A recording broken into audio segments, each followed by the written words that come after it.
Story 1. The Cloaca Maxima Rome's Great Drain. The Tiber River, brown and slow-moving, has always been both a blessing and a curse to the city it feeds.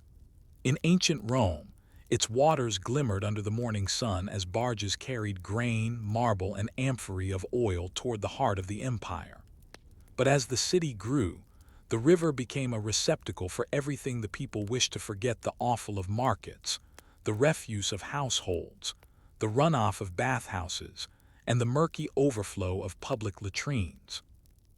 By the late 6th century BCE, this was no longer a problem of smell alone. The city's lowest valleys, the marshy land between the Palatine, Capitoline, and Aventine hills, had become fetid pools of stagnation. Rainwater and human waste collected there, festering beneath the wooden walkways of early settlements. Malaria was common, though the Romans had no name for it yet. They spoke instead of bad air, malaria, rising from the swamps. It was under this miasma that Rome's early kings conceived of one of humanity's earliest feats of urban engineering: the Cloaca Maxima, or Great Sewer. The origins of the drain. The exact date of its construction remains uncertain, but tradition attributes it to the reign of Tarquinius Priscus, the fifth king of Rome, around the 6th century BCE. Some scholars suggest it may have begun as an open canal, a simple channel designed to carry stormwater away from the valleys toward the Tiber.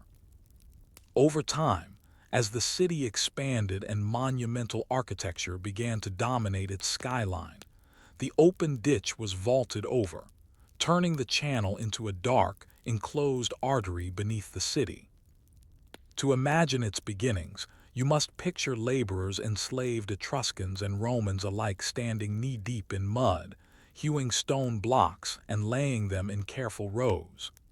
Each block was fitted without mortar, shaped to interlock with its neighbor. Over centuries, these same stones would hold fast, even as earthquakes shook the city above. The design was deceptively simple. Gravity alone did the work. The cloaca's slope, a gentle descent toward the Tiber, ensured the constant flow of wastewater, rain, and detritus. What began as a practical measure to drain the Forum soon became a symbol of Roman order triumphing over nature's chaos. An underground artery. Beneath the bustling streets of the Republic, the Cloaca Maxima expanded like a hidden circulatory system. It connected to smaller drains, cloacae minors, that carried waste from public baths, latrines, and even private homes of the wealthy. Inscriptions found near certain junctions suggest that maintenance was a civic duty. Magistrates appointed overseers to ensure the sewers remained clear. These early public works were not glamorous assignments, but they were vital. Roman writers sometimes mentioned the cloaca with a mixture of awe and distaste.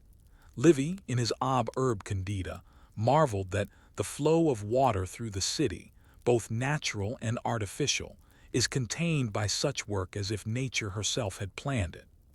Pliny the Elder, ever the cataloger of marvels, noted that the sewers were large enough for carts loaded with hay to pass through. Though exaggerated, the image suggests their scale vast: vaulted tunnels built from tufa and later reinforced with travertine.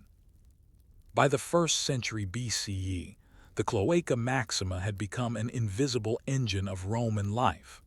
Waste from public latrines, aqueduct overflow, and runoff from the baths all found their way into its depths. From the upper city, streams of water trickled through hidden pipes into the Great Drain, which carried them westward toward the Tiber. The stench below. To descend into the Cloaca Maxima today is to step into a world that feels more ancient than the Forum above it. Even in antiquity, few ventured willingly into its tunnels. The air was heavy and humid, filled with the scent of decay and mineral damp. Water dripped from the curved ceiling, forming slow ripples in the muddy floor. Torchlight flickered against walls that had seen centuries of waste, floods, and forgotten laborers. Yet, for all its filth, the cloaca was also a source of pride. Roman engineers maintained it meticulously. Inspection hatches were built to allow access for cleaning. Inscriptions record that emperors such as Augustus and Domitian ordered restorations. One ancient story tells of Marcus Agrippa, the trusted friend of Augustus, personally inspecting the sewers to ensure their function. Whether true or not, it demonstrates how integral the cloaca had become to Rome's identity, an empire held together not just by legions, but by plumbing, public hygiene, and private waste. The Roman relationship with cleanliness was complex. Public bathhouses, or thermae, were symbols of civic virtue open to citizens of all classes. They reflected both luxury and hygiene. Yet the same civilization that built the baths of Caracalla also dumped waste freely into the sewers. Private homes rarely had indoor plumbing. Chamber pots were emptied into street gutters that led, eventually, into the cloaca. In poorer quarters, the boundaries between waste and water blurred entirely. Archaeologists have found channels where clean water from aqueducts ran beside sewage drains, sometimes crossing paths in complex networks. The result was inevitable: outbreaks of disease that Rome could not yet name. But the people adapted, just as they always had. Engineering as faith. For the Romans, the act of engineering was a form of control over fate. To divert a river, to drain a swamp, to pave a forum, these were gestures of civilization against chaos. The Cloaca Maxima, in this sense, was a monument to rational order. It was both practical and symbolic, ensuring the survival of the city while representing its mastery over nature. Some religious interpretations even emerged around it. Ancient ritual texts mention offerings cast into the sewers to appease underworld deities. The cloaca's outflow into the Tiber was sometimes seen as a symbolic link between the living world and the chthonic depths, a passage from the city of men to the realm of spirits. The eternal flow. Over centuries, layers of Rome were built atop the cloaca. Streets rose, temples fell, and marble turned to dust, but the sewer continued to run beneath them. When floods swelled the Tiber, the tunnels filled and drained again, enduring the city's endless cycle of decay and renewal. Today, some sections of the Cloaca Maxima still carry runoff nearly 2,500 years after its construction. It remains one of the oldest continuously operating engineering systems in the world. Yet for all its endurance, much about it remains unknown. Its full extent, the lives of the workers who built it, and the rituals that once took place within its depths are all partly lost to time. Archaeologists who explore its tunnels today describe a sense of humility, a feeling of standing within the veins of an ancient organism still faintly alive beneath the streets of modern Rome. One cannot help but wonder, when the first flow of clean rainwater ran through those stone channels, did the builders imagine it would last millennia? Did they see themselves as servants of kings, or of eternity itself? As the eternal city grew above, the world below expanded too. What had begun as a simple drainage ditch gradually evolved into a complex web of tunnels, grates, and channels threading beneath the city like the roots of an ancient tree. The Cloaca Maxima was no longer just an engineering marvel; it became a stage for legal reform, public responsibility, and even the quiet, unseen labor of survival. To understand Rome's underworld fully, you must step away from the myths and marble and descend into the dark, wet, practical realm of those who worked not in forums or temples, but in the sewage beneath them. The builders and maintainers. The earliest workers on the cloaca were likely enslaved Etruscans, whose knowledge of masonry and hydraulic construction was instrumental in early Roman infrastructure. Unlike the celebrated artisans who carved statues or frescoes, these laborers remained nameless. Archaeological evidence gives us few clues, yet the stones they laid some still perfectly aligned speak of a practiced hand, likely trained in methods handed down through generations. The physical demands were relentless. Working underground meant enduring stagnant air, cramped passageways, and the constant threat of collapse or flooding. Torchlight would illuminate only a few feet at a time. Communication was limited to echoes, grunts, and the subtle thudding of chisels against stone. During the Republic and later the Empire, the responsibility for sewer maintenance passed into public hands. The curators cloacarum sewer supervisors were appointed magistrates, often of senatorial rank. They did not venture into the tunnels themselves, of course, but directed teams of state-employed workers and slaves known as fullors and tectors cloacarum. These men scoured the tunnels, cleared blockages, and made repairs when stones shifted or sediment gathered too deeply. Graffiti found within several subterranean corridors, dated to the 1st and 2nd centuries CE, includes initials and brief prayers, silent testimony from those who labored in the dark, rarely remembered by history. Sanitation and social order. Though invisible to most Romans, the Cloaca Maxima influenced nearly every aspect of city planning and daily hygiene. Streets were deliberately sloped to funnel runoff into covered drains. Public latrines often communal, with long stone benches punctuated by keyhole-shaped openings emptied into sewer connections. Beneath each sat a flowing channel of water, constantly fed by diverted aqueducts to keep waste moving. These systems were both marvels and compromises. On the one hand, they allowed a city of over 1 million people by some estimates to function with remarkable efficiency. On the other, they codified inequality. Not every neighborhood was served equally. The Subura, a crowded lower-class district northeast of the Forum, suffered frequent overflows and foul odors. When rains swelled, drains backed up. Waste re-entered homes. The elite, in contrast, enjoyed private latrines and homes connected directly to the underground system. For them, the cloaca was an extension of luxury, a means to remove inconvenience with silent, mechanical grace. But it wasn't just about class. Roman legal codes also reflected the system's importance. Property owners were required to maintain the segments of sewer passing under their land. Failure to do so could result in fines or worse.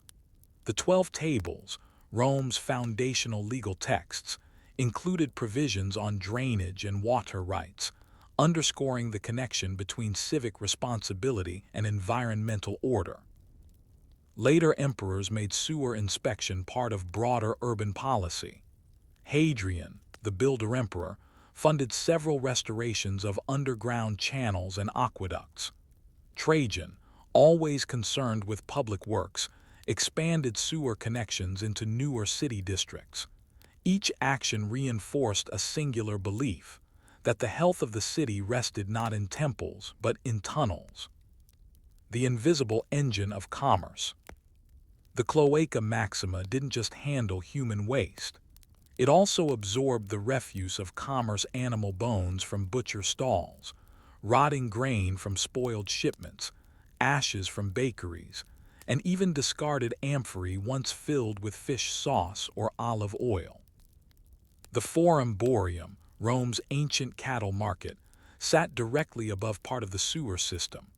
Traders slaughtered animals on site, and the blood and entrails flowed into street drains that led to the cloaca. One can only imagine the stench on warm days, a cocktail of manure, offal, and wet stone. And yet this flow was essential. The speed with which waste was removed allowed commerce to continue. Shopkeepers and tavern owners depended on the system not just for cleanliness, but for legitimacy. A stall that stank of decay drove away customers. Cleanliness was not just health, it was business. At night, street cleaners with brooms and buckets would flush surfaces with water pulled from public fountains, sweeping filth into the nearest drain. Their work, though invisible by daylight, made Rome livable. Like the cloaca itself, they toiled in the background, essential but ignored.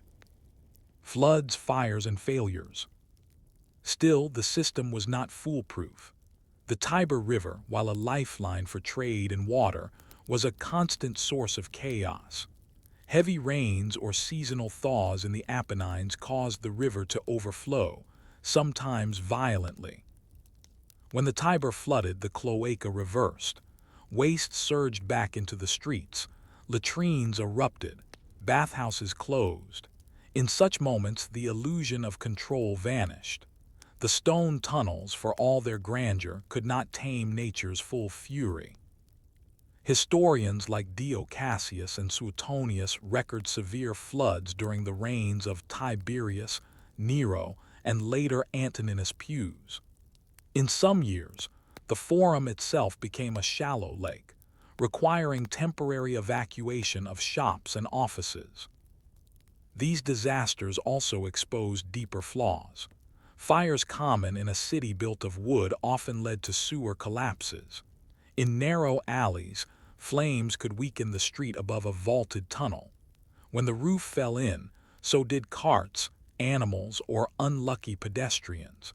Such events prompted repeated rebuilds, sometimes using newer materials like concrete. But even then, the engineers often reused the original layout. The cloaca's bones remained unchanged, like the ribs of an ancient skeleton beneath layers of patchwork and plaster. Cloaca in Roman mind and myth. For all its filth, the cloaca held a strange place in Roman imagination, part engineering marvel, part liminal space. It represented not just sanitation, but a connection between the earthly and the underworld. Some religious rites used the sewer as a symbolic conduit to chthonic deities. In times of plague or drought, Romans cast small offerings, coins, clay figurines, even animals into the flowing channels, hoping to appease whatever spirits dwelled beneath. A few writers, particularly in the Stoic tradition, used the cloaca as a metaphor. The philosopher Seneca, in his letters, once mused that just as the filth of the city is carried away unseen, so too must the passions be drained from the soul. It was an image of hidden purification, a necessary ugliness that allowed beauty above to persist. Women, slaves, and the sewers. Little is known about the specific demographics of sewer workers, but the overwhelming majority were likely enslaved men. Still, recent archaeological speculation suggests that women, particularly enslaved women, may have performed surface cleaning work, sweeping, flushing drains, or even assisting in the upkeep of bathhouse systems. Their work went unrecorded. They left no monuments, yet they kept the city from drowning in its own filth. That silence is perhaps the truest indicator of their role, not erased, but unseen, like the cloaca itself. An early environmental crisis. By the 3rd century CE, cracks were forming not just in the empire, but in the sewers. As political instability grew and trade patterns shifted, less attention was paid to maintenance. Sections of the cloaca clogged or collapsed. The population of Rome shrank dramatically during the late Empire and early medieval period. Some tunnels fell into disuse. Others became informal garbage dumps.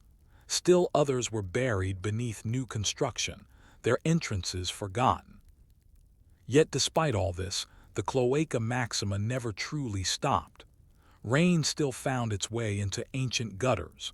Water, ever obedient to gravity, flowed into the old stones. One cannot help but wonder what it was like for a 5th century Roman walking crumbling streets as the empire faded, yet still hearing the gurgling whisper of water far below, echoing from an older, stronger time. Did it feel like a heartbeat, a ghost. When the Roman Empire began to fracture in the 4th and 5th centuries CE, its grand monuments and marble forums may have seemed eternal to those who walked beneath their shadows. But history seldom favors illusions. As barbarian invasions chipped at Rome's defenses, and economic collapse hollowed its middle class, many of the city's public works fell into neglect. Among them, the Cloaca Maxima, the once prideful symbol of civic order, quietly began to fade from memory. And yet it did not vanish. Even as empires rose and fell above ground, the sewers continued their patient work. It would be centuries before scholars and engineers would once again peer into their darkened halls and ask, what exactly had Rome left beneath its feet? The medieval cloaca, from drain to legend. During the early Middle Ages, much of Rome's infrastructure fell into ruin. The city's population plummeted from over 1 million at its height to perhaps only 20,000 by the 6th century. With fewer people and fewer resources, the need for coordinated sewage management diminished.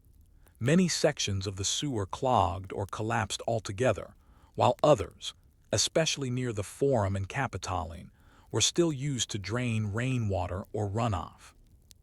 However, the medieval inhabitants of Rome, peasants, monks, and pilgrims, no longer viewed the Cloaca Maxima with engineering admiration. Instead, they saw it as a relic of a cursed past, a shadowy passage into the bowels of the earth. Stories circulated of demons lurking beneath the city, of sulfurous gases rising from the tunnels, of sounds, whispers, or groans echoing through the night. In a world increasingly shaped by Christian cosmology, the subterranean became symbolic, the realm of hell, the devil, and damnation. The same tunnels that once carried water were now rumored to carry sin. And yet, practicality persisted. Some parts of the system were still in use, especially those that emptied into the Tiber. A few monasteries, particularly those built atop Roman ruins, tapped into the ancient drains to manage their own waste, likely unaware of the full extent of the system they were drawing from. Renaissance curiosity and antiquarian revival. It wasn't until the Renaissance, that great age of rediscovery, that the Cloaca Maxima emerged again from its cultural obscurity. As Rome became a site of intense archaeological interest, scholars began to investigate not just temples and statues, but also its engineering marvels. The 15th century humanist Flavio Biondo, considered one of the first true archaeologists, wrote extensively about Rome's ruins. In his Roma Instaurata, he described the cloaca with a tone of reverence, marveling at its endurance and its contribution to urban order. This was no longer a haunted tunnel, but a monument to Roman rationality. By the 16th century, Papal Rome was undergoing large-scale renovation. Pope Sixtus IV and V, both keen to project Rome as the seat of eternal power, sponsored major infrastructure repairs, roads, aqueducts, and yes, sewers. Though not as glamorous as churches or fountains, sewer repair was essential to making the city function again. Engineers exploring the city's underbelly began to chart parts of the Cloaca Maxima. Some tunnels were cleared, others were reconnected to new construction. By this point, many entrances had been buried or built over, but others were accessible, particularly the ancient outfall into the Tiber near the Ponte Rotto. Artists and writers of the era even found poetry in the cloaca. One Renaissance poem compared the flow of waste through the tunnels to the flow of sin through the soul, both requiring constant cleansing, both hidden from view. 18th–19th century, from curiosity to engineering study. The Enlightenment brought a more clinical, scientific eye to Rome's ancient systems. Military engineers, surveyors, and hydrologists working for the Papal States undertook extensive documentation of the cloaca. Their maps, many of which survive today, reveal a surprising level of detail from tunnel dimensions to junction points and slope gradients. One such report, written in 1805 by engineer Luigi Canina, identified several original stretches of tunnel, some still draining parts of central Rome. Canina noted how, despite centuries of neglect, the stones remained firmly in place thanks to Roman construction techniques that used gravity, pressure, and stone weight instead of mortar. There were also hazards. Venturing into the cloaca was risky business. Poisonous gases, primarily methane and hydrogen sulfide, posed a real danger. Explorers carried torches that sometimes ignited pockets of gas. Collapses were always a risk. Still, the effort was worth it. Studying the Cloaca Maxima gave modern engineers a window into ancient principles that still had relevance. How to use terrain to manage drainage, how to design self-cleaning gradients, and how to build systems that could last for millennia. The Cloaca Maxima in the modern age. In the 20th century, as Rome urbanized rapidly and tourism boomed, the city's underground began to receive renewed attention. Not as a practical system, Rome had long since developed a modern sewer grid, but as a historical site. Portions of the Cloaca Maxima were excavated and stabilized. The best preserved and most visible entrance is still the Tiber outfall, a large arched tunnel of tufa and travertine that empties quietly into the river's muddy edge. A plaque identifies it, but most passers-by remain unaware of its significance. Further inside, only trained archaeologists and city engineers are allowed to enter. The air remains thick. Water still trickles. Though no longer essential to the city's sanitation, the cloaca continues its slow, silent journey toward the river. And remarkably, portions of it remain in use not for raw sewage, but for stormwater runoff. Rain falling in parts of central Rome still travels through sections of the original 6th century BCE system, making the Cloaca Maxima one of the oldest functioning infrastructure systems on Earth. Symbolism and legacy. What does the Cloaca Maxima symbolize today?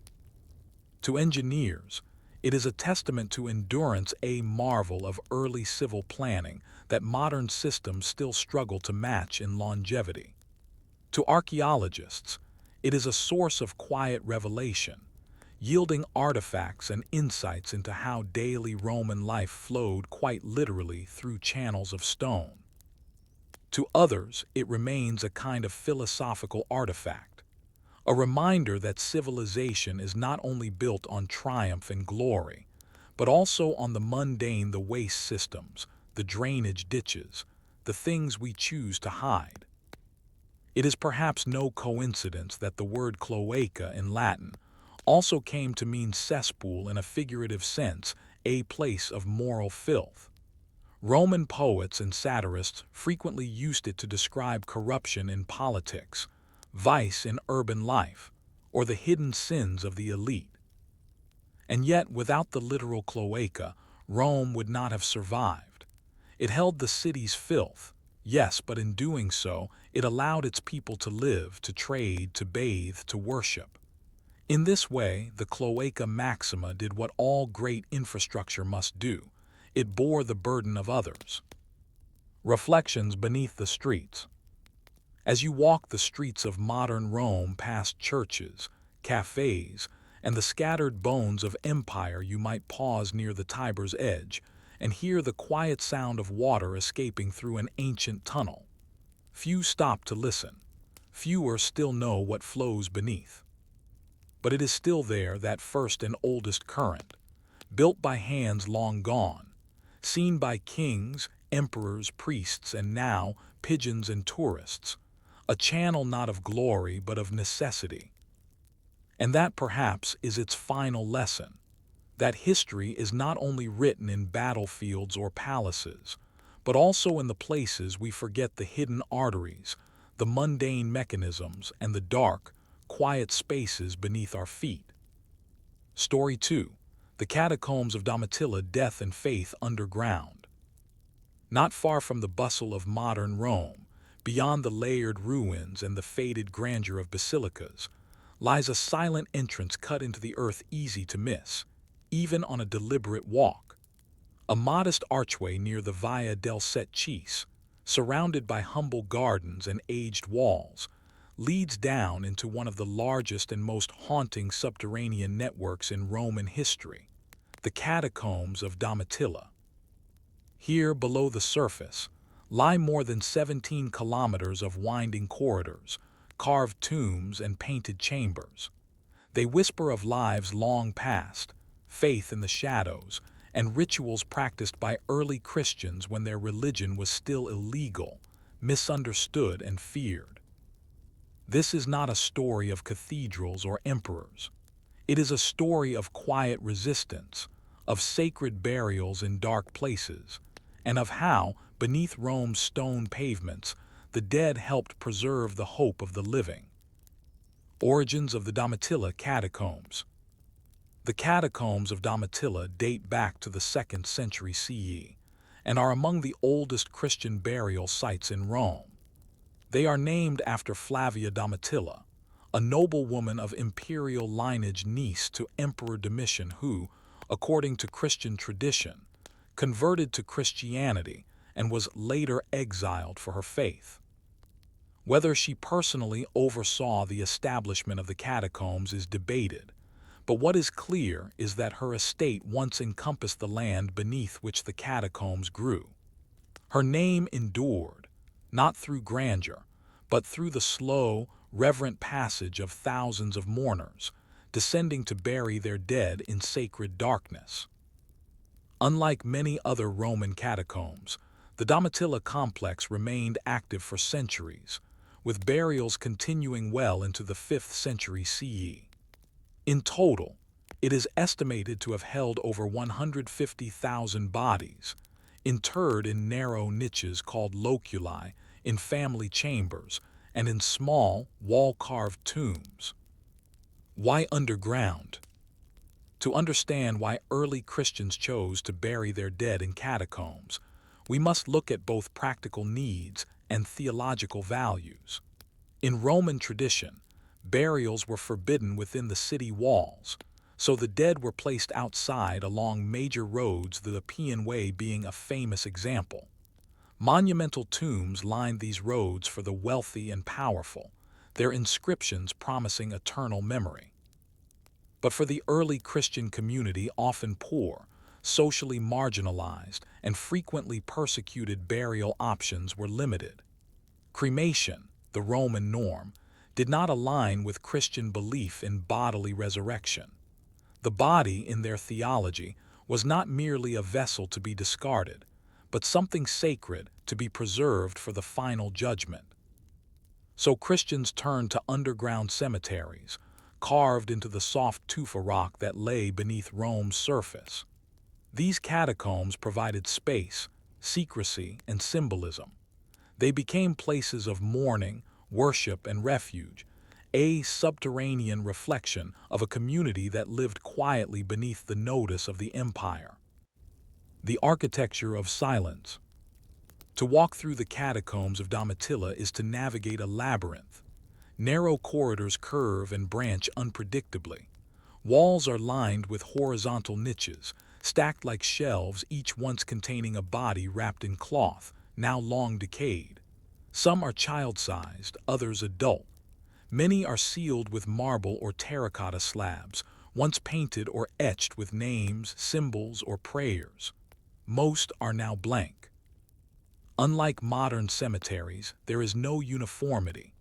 The layout evolved organically, as new passageways were carved to accommodate more burials. Some chambers, known as cubicula, were reserved for family groups or wealthier patrons. Others served as chapels, their walls adorned with frescoes that survive in muted color despite centuries underground. Light in the catacombs came only from flickering oil lamps. Shadows danced against walls painted with biblical scenes: the Good Shepherd, Jonah, and the whale, the raising of Lazarus, chosen not for decoration, but for the promise of resurrection and deliverance. These images weren't art for art's sake. They were theology rendered in pigment, meant to console and inspire those who mourned. Domitilla's basilicas and the surface above. Above the catacombs once stood two basilicas, now mostly in ruins, one from the 4th century, built under Emperor Constantine, and an earlier, smaller one possibly erected by the local Christian community. These churches served as gathering places for commemoration and feast days, especially the annual Dies Natalis, or birthday into eternal life, of saints and martyrs buried below.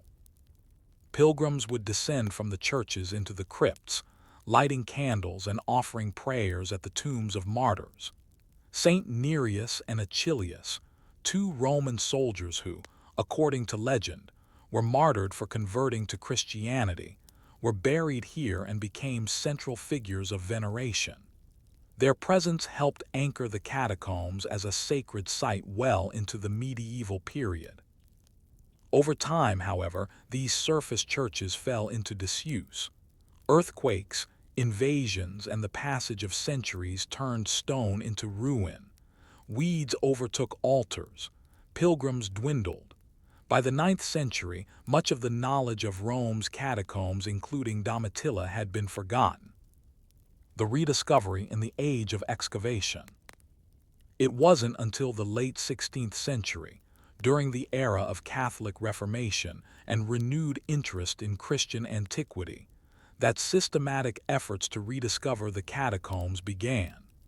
The most famous of these explorers was Antonio Bosio, sometimes called the Columbus of the catacombs. Bosio spent years crawling through half-collapsed tunnels by candlelight, mapping what he could and documenting frescoes, inscriptions, and relics. In his 1632 work Roma Subterranea, he described Domitilla's catacombs as a labyrinth of hope, marveling at their spiritual and historical significance. Centuries later, in the 20th century, systematic archaeological excavation resumed under German priest and scholar Joseph Wilpert. His work, and that of others who followed, uncovered a treasure trove of early Christian iconography, not just symbols like the fish or Cairo, but detailed frescoes of biblical scenes that reflect the community's beliefs, anxieties, and quiet defiance. Today, parts of the catacombs are open to visitors. Electric lights now guide the way, but even in illumination, the weight of centuries lingers. It is not a place of fear, but of deep stillness, a memorial to resilience beneath repression. A theology carved in stone. Perhaps the most powerful aspect of the Domitilla catacombs is what they reveal about early Christian theology. Here, in death, one finds evidence of a life lived with hope in a world that often sought to extinguish that very hope. Inscriptions in Latin and Greek bear simple messages. In peace, she sleeps, or awaiting the light. Many combine pagan and Christian imagery, a reflection of a transitional time when faiths overlapped and beliefs evolved. Some tombs depict Orpheus, a pagan symbol of descent and return, repurposed to represent Christ. It's easy to forget, in today's towering cathedrals and stained glass sanctuaries, that Christianity was once a religion of the margins. In the Domitilla catacombs, we are reminded that for centuries, the faithful met in secrecy, buried their dead in silence, and clung to images of hope painted on rough stone walls, lit by flickering lamps. The humble scale of eternity. Though the Domitilla catacombs contain the tombs of martyrs, the vast majority of those buried here were ordinary people. Artisans, bakers, children, housewives, freedmen, and slaves. Their names are mostly lost. Their lives were not recorded in scrolls or statues. And yet, in death, they were granted the same dignity. interred side by side, painted with the same symbols, remembered even if only faintly in a corridor of stone beneath the living world. In this way, the Domitilla catacombs are more than an archaeological site. They are a communal act of remembrance, carved into the earth by those who refuse to forget. As you trace your hand along the rough walls, where names once glowed with color and hope, you may ask yourself, how many prayers were whispered here? How many mothers wept? How many songs were sung? What stories did the dead carry with them into the dark? In the flickering half-light of the Domitilla catacombs, the boundaries between life and death, body and spirit, surface and subterranean blur into quiet unity. Here, in these miles of tunneled silence, the early Christian community of Rome did more than bury their dead. They constructed a world beneath the world, shaped by ritual, resistance, and sacred continuity. It was not just a cemetery. It was an ecosystem of faith, forged under the weight of empire and the certainty of persecution. In this section, we descend even deeper not just into the earth, but into the social, political, and religious life that unfolded within these carved-out corridors of hope. Burial as identity, marking the Christian dead. In the ancient Roman world, burial was more than disposal, it was identity. How and where one was buried reflected one's station, beliefs, and affiliations. For early Christians, the catacomb burial was a quiet yet radical statement. They were not simply hiding from Roman authorities, though in some periods, they were indeed forced into secrecy. The act of burial in the catacombs reflected a deeper theological and social separation from Roman custom. Pagans cremated, Christians buried. Pagans honored ancestors with elaborate tombs. Christians shared humble walls. Pagans depicted mythology. Christians painted scripture. Even the inscriptions changed. Roman epitaphs often emphasized the achievements or status of the deceased. In contrast, Christian catacomb inscriptions were communal, spiritual, and hopeful.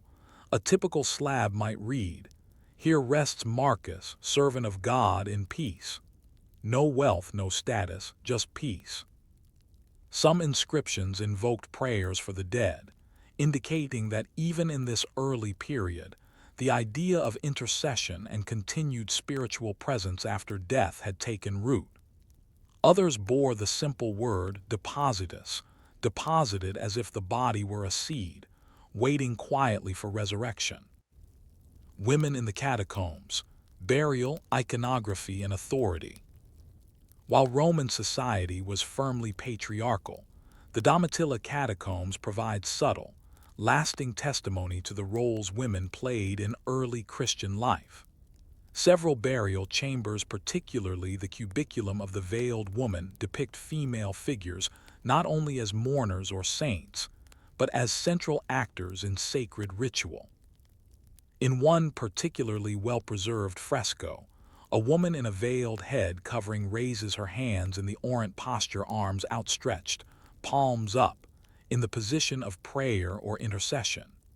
This was a common motif, used to represent the soul of the deceased, or in some interpretations, a living woman who led prayers within the community. While the precise role of women in early Christian leadership remains debated, the catacombs suggest that female piety, service, and possibly even clerical function were remembered and honored in the visual language of the time. Some scholars point to female names in inscriptions accompanied by titles such as presbytera, priestess, or diaconissa, deaconess, suggesting that the underground church was not only a refuge, it may have been a space of experimentation, equality, and spiritual leadership unencumbered by Roman social conventions. Feasting with the dead, ritual and memory in the dark. One of the most curious aspects of catacomb life was the agape feast, communal meals held at the tombs of the dead. This wasn't mere superstition, nor a morbid tradition. It was a ritualized expression of communal remembrance and eternal fellowship. These feasts typically occurred on anniversaries of death known as dies natales, when friends and family would descend into the catacombs to share bread, wine, and stories beside the tombs of loved ones. The meals were often simple: olives, bread, figs, and water or diluted wine. They were held on stone benches carved into chamber walls, with carved triclinium tables in the center. Some graffiti from the 3rd and 4th centuries remains in these dining chambers. In one niche near a martyr's tomb, someone scrawled "Vivens cum sanctis," "We live with the saints." Another reads simply, "Amici hic bibimus," "Friends, we drank here." While the Roman elite conducted elaborate funerary banquets on the surface, early Christians repurposed the act not as performance, but as intimate remembrance, affirming the link between the living and the dead. These underground meals were acts of spiritual defiance, refusing to let the memory of the departed be silenced by the weight of empire. Hiding in plain sight, the myth of the secret church. Popular lore often suggests that early Christians hid in the catacombs to escape Roman persecution, celebrating Mass by torchlight, whispering the Gospels amid tombs. While this image has a romantic allure, the truth is more nuanced. There is limited evidence that the catacombs were routinely used for full church services or as regular hiding places. The logistics would have been difficult. Air quality, limited space, and dampness all posed significant obstacles. Moreover, the catacombs were known locations authorities likely knew of them. However, in times of acute persecution such as under Emperors Decius or Valerian in the 3rd century, it is likely that Christian communities did retreat underground for safety and quick burials. Some martyrs, Acts even describe Christians being discovered in these tombs, accused of worshiping the dead, and arrested. Thus, while the catacombs were not underground churches in the way medieval crypts would become, they were deeply sacred spaces, and during the most dangerous periods, they likely served as temporary shelters for rites, prayers, and burial. Martyrs and memory, the politics of sacred ground. The Domitilla catacombs house the tombs of Nereus and Achilles, 2 saints martyred, according to tradition, under the Emperor Diocletian. Their burial sites became major destinations for pilgrims during the late 4th century, especially under the influence of church leaders like Pope Damasus I, who made the veneration of martyrs central to Christian identity. Damasus composed poetic epitaphs for many martyr tombs, including those in Domitilla, inscribing them in elegant Latin verse, sometimes etched into red marble. These verses did more than memorialize. They cemented a sacred geography. The dead were no longer just remembered, they were claimed, their bones becoming relics, their tombs altars. The catacombs thus became a map of the Christian soul, rooted in history and blood. To pray at a martyr's tomb was to enter into a lineage of faith, to remember those who died not just for doctrine, but for the belief that death did not end the story. A shift toward the surface, from catacomb to church. By the 5th century CE, Christianity had emerged from persecution into imperial favor. Under Constantine, and especially under his successors, large churches began to rise across the Roman world. The need for underground burial diminished, and so too did the role of the catacombs as active cemeteries. However, they were not forgotten. Pilgrimages continued for centuries, and the catacombs were maintained by a group known as the Fossors, sacred gravediggers and caretakers, many of whom passed the role through families like a guild. As Christianity's center of gravity moved above ground, many relics were moved from the catacombs into basilicas. The bones of martyrs were exhumed, often wrapped in silk, and placed under altars or behind gilded screens. In a way, the underground dead were resurrected into the light of the living church. Yet something was lost: the raw intimacy of those early burial chambers where faith was still fragile, and prayers mingled with earth and oil faded from daily memory. The catacombs became shadows again. A faith formed in the dark. The Domitilla catacombs offer no great drama, no imperial edicts or miracles carved in stone. What they offer instead is something far more human and perhaps far more sacred. The image of a grieving mother, carving a name into a terracotta slab by lamplight. The soft echo of footsteps retreating after a burial. The smell of oil and damp rock. The presence of 1,000 quiet faiths, layered in stone. These are not the stories that make headlines. They are not the events that fill volumes of conquest or theology, but they are the foundation, the quiet rituals that preserved a community until the world above was ready to listen. And perhaps this is the greater miracle: not that the early Christians survived, but that they remembered. They remembered their dead. They remembered their faith. They remembered, even underground, who they were. By the time the last Christian was buried in the catacombs of Domitilla, Rome had already changed beyond recognition. The empire's center had drifted eastward. The Pope had become both bishop and ruler. Churches gleamed above the surface, and beneath, the once vital catacombs fell slowly into shadow. But history does not vanish. It settles, it waits. In this final section, we follow the Domitilla catacombs from abandonment to rediscovery and reflect on how the quiet choices of a long-dead community still speak to us in stone, silence, and sacred dust. The decline and abandonment of the catacombs. By the 9th century CE, many catacombs, including Domitilla, were no longer in active use. Several factors contributed to their decline. First, Rome itself had dwindled. The once crowded metropolis had become a village among ruins. With fewer citizens and a shift in burial customs, the need for underground cemeteries decreased. Second, and more pressingly, came the threat of looting. As pilgrimages increased during the early medieval period, so too did the demand for relics, bones of saints, martyrs, and holy unknowns.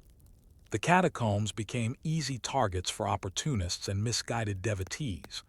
Bodies were exhumed, bones collected, tombs broken. Some relics were translated with care into basilicas, others were taken illicitly, scattered across Europe. In response, many entrances to the catacombs were intentionally sealed by church authorities, buried under rubble or bricked over to protect the dead. By the late Middle Ages, even the locations of some major catacombs, including Domitilla, had been forgotten. The names of the saints survived in calendars and feast days, but the places of their rest were lost. And so, for nearly 1,000 years, Domitilla slept. Rediscovery in the modern era. It wasn't until the late 16th and early 17th centuries, amid the fervor of the Catholic Counter-Reformation, that serious interest in the catacombs resumed. Rome was asserting its sacred history. The Protestant world questioned the veneration of saints and relics, so the Church sought to reclaim its earliest roots. The scholar Antonio Bosio began a careful exploration of Rome's underworld. He documented not only Domitilla but other catacombs, mapping their passageways, recording inscriptions, and compiling stories of the early Christian dead. Though Bosio worked without modern equipment, often crawling through unstable tunnels, by candlelight his work formed the foundation for future study. He called the catacombs the archives of the Church.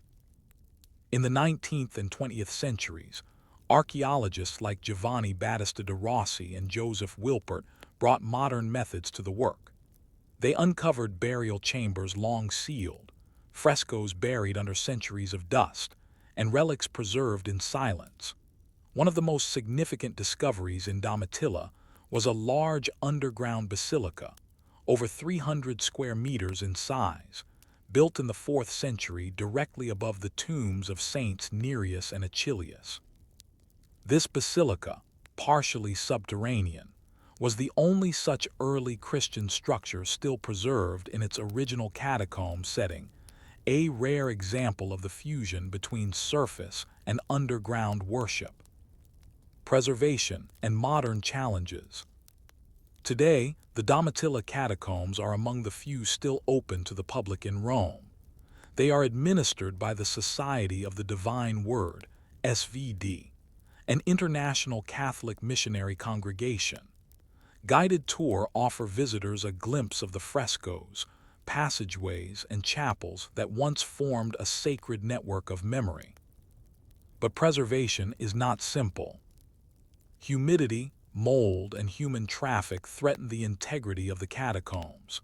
Microclimates formed by modern lighting and temperature shifts can erode pigments and foster microbial growth. The very act of visiting contributes, unintentionally, to the site's decay. To combat this, archaeologists have employed laser cleaning, digital scanning, and environmental monitoring to stabilize the most vulnerable areas.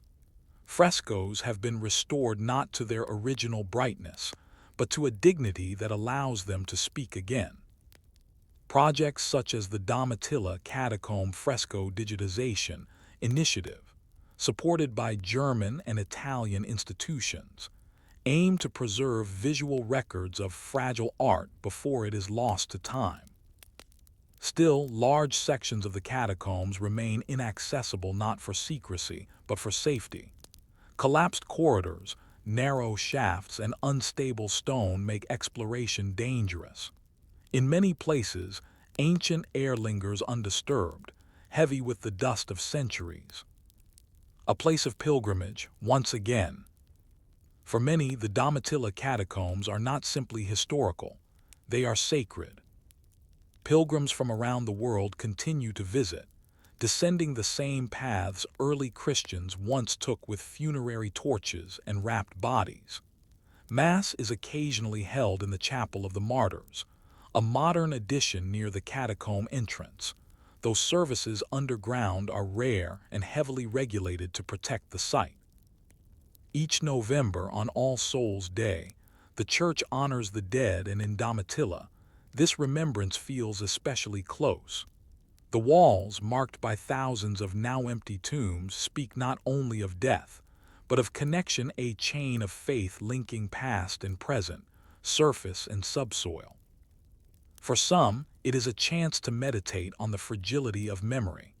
For others, it is a form of gratitude to those who kept faith when it was dangerous to do so, and who built a sacred world underground when the world above offered none. The personal and the eternal. One of the most remarkable features of the catacombs is their ordinary holiness. There is no gold, no grand altar, no choir, just wall niches, stone benches, crude paintings, and simple prayers scratched in Latin or Greek. You may pass a loculus sealed with a worn slab that once read Innocens, aged 4 years. You may find a tomb etched with a loaf of bread, a baker perhaps. Another with a ship, maybe a sailor, or someone lost at sea. Each symbol becomes a biography. Each carved dove, palm branch, or lamp becomes a voice. This was a place not for the elite, but for the common faithful, those whose lives made up the quiet fabric of a growing faith. In many ways, the Domitilla catacombs remind us that history is not always visible. It runs beneath, uncelebrated, unlit, and unremarked, but it is there, holding up the world above. What the dead still tell us. As the 21st century unfolds above the eternal city, with its motorbikes and espresso bars and glowing smartphones, The Domitilla catacombs remain largely unchanged. Yes, the lamps are now electric. The air is filtered. But the dust, the silence, the architecture of faith, all that remains. The burial chambers no longer hold bodies, but they still hold memory. They remind us that persecution, resilience, grief, and hope are not abstractions. They are things that once lived in stone. They remind us that the boundary between past and present is not a wall, but a door one you can still walk through if you listen carefully. And perhaps most importantly, they remind us that even in the darkest places, a people can choose to remember. That faith can take root in silence. That hope can be buried and still rise. Final reflections, Rome's true foundations. The catacombs of Domitilla are just one part of Rome's vast underground, but they are among its most human. While the Cloaca Maxima moved waste and aqueducts carried water, the catacombs held memory. They offered the early church a place to practice what it could not proclaim. And they offer us now a place to reflect not just on death, but on the resilience of belief, the humility of remembrance, and the quiet endurance of those history nearly forgot. Beneath the basilicas, beneath the cobbled roads, beneath even the gaze of empire, these tombs still whisper. We were here, we believed, we remembered. Story 3. Aqua Virgo, the Whispering Aqueduct. Rome was a city of thirst. By the 1st century BCE, its fountains splashed in nearly every district, its baths steamed with crowds, and its ornamental gardens drank greedily from hidden pipes. But none of this was possible without the aqueduct's system, so vast, so quiet, and so essential that few paused to admire it. Among them all, Aqua Virgo, the virgin water, was perhaps the most subtle. Unlike the grand arches of the Aqua Claudia or the towering spans of the Aqua Marcia, the Virgo flowed mostly underground, weaving gently into the center of the city like a hidden promise. It brought not power, not spectacle, but something more intimate, purity. Its name whispered of myth and mystery, and for over 2,000 years it has never ceased to flow. In this story, we follow the course of Aqua Virgo from its gentle source beyond the city to the basins of the Campus Martius, and uncover how a forgotten aqueduct still shapes the eternal city, even as time rushes past its buried stones. The origins of the Virgo, a spring in the hills. The Aqua Virgo was commissioned in 19 BCE by Marcus Vipsanius Agrippa, a trusted general and son-in-law of Emperor Augustus. Agrippa had been charged with improving the city's water supply, particularly in support of the Thermae Agrippae, the public baths he constructed near the Pantheon. To feed this growing demand, Agrippa turned not to distant mountains, but to a spring-fed source just 20 kilometers northeast of Rome, near the modern area of Salone. According to ancient legend, Agrippa's engineers, while scouting for water, encountered a group of young maidens virgins who led them to a hidden spring.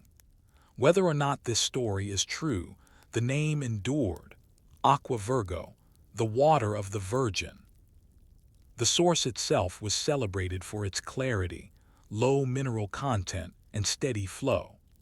Unlike other Roman aqueducts that drew from variable mountain sources or rivers, Virgo's spring offered a consistent and gentle current perfect for public fountains, ornamental gardens, and delicate plumbing. Engineering and subtlety, a path beneath the earth. Unlike its monumental siblings, the Aqua Virgo was designed not for drama, but for discretion. Of its roughly 21-kilometer length, only about 1 kilometer traveled above ground. The rest was an underground channel, carved through tufa and layered with stone and waterproof mortar.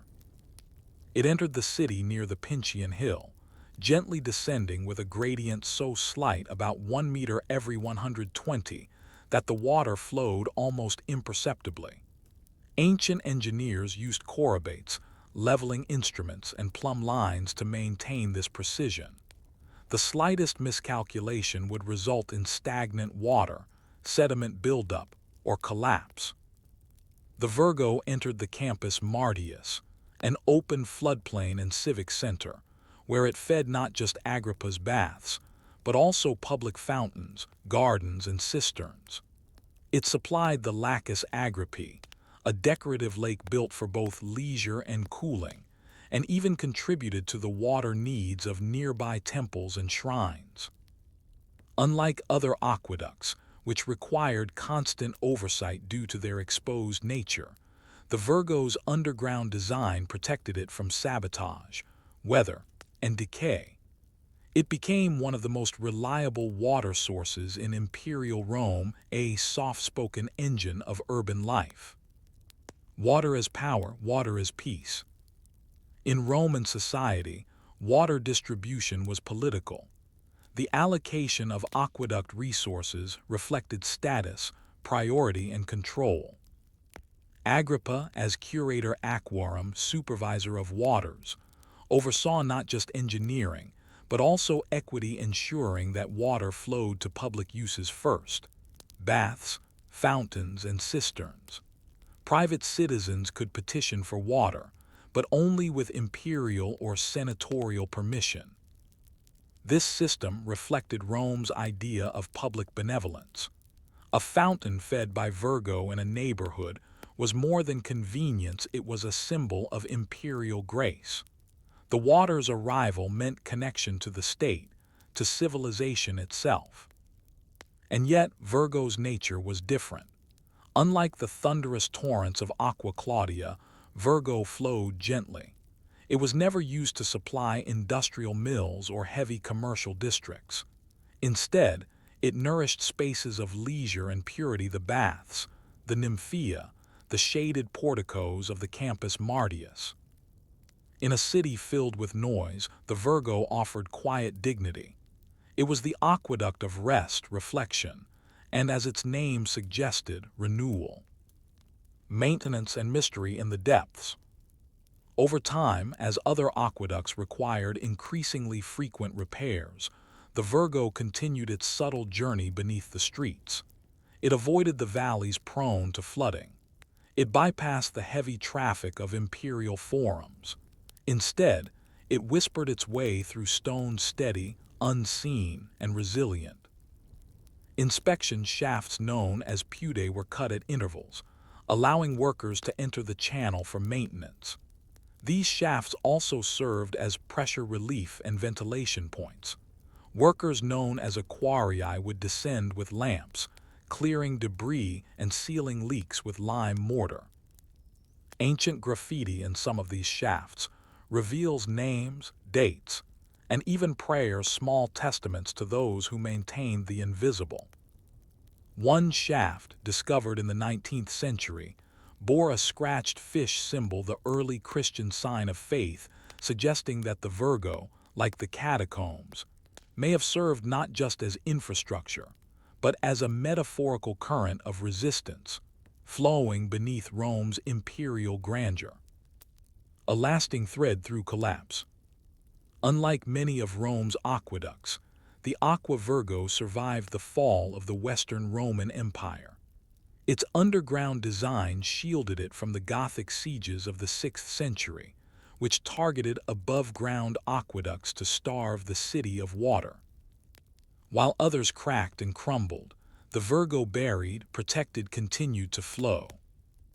Even as Rome declined into a medieval village of ruins and memories, local residents redirected Virgo's flow into makeshift channels and rudimentary fountains.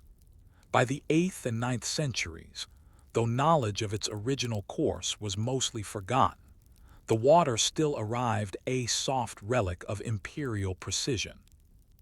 In many ways, the Aqua Virgo became a symbol of survival, not through force, but through quiet endurance. It outlasted kingdoms and emperors by staying underground, by not seeking notice. It was not the aqueduct of triumph. It was the aqueduct of continuity. The water returns to the surface.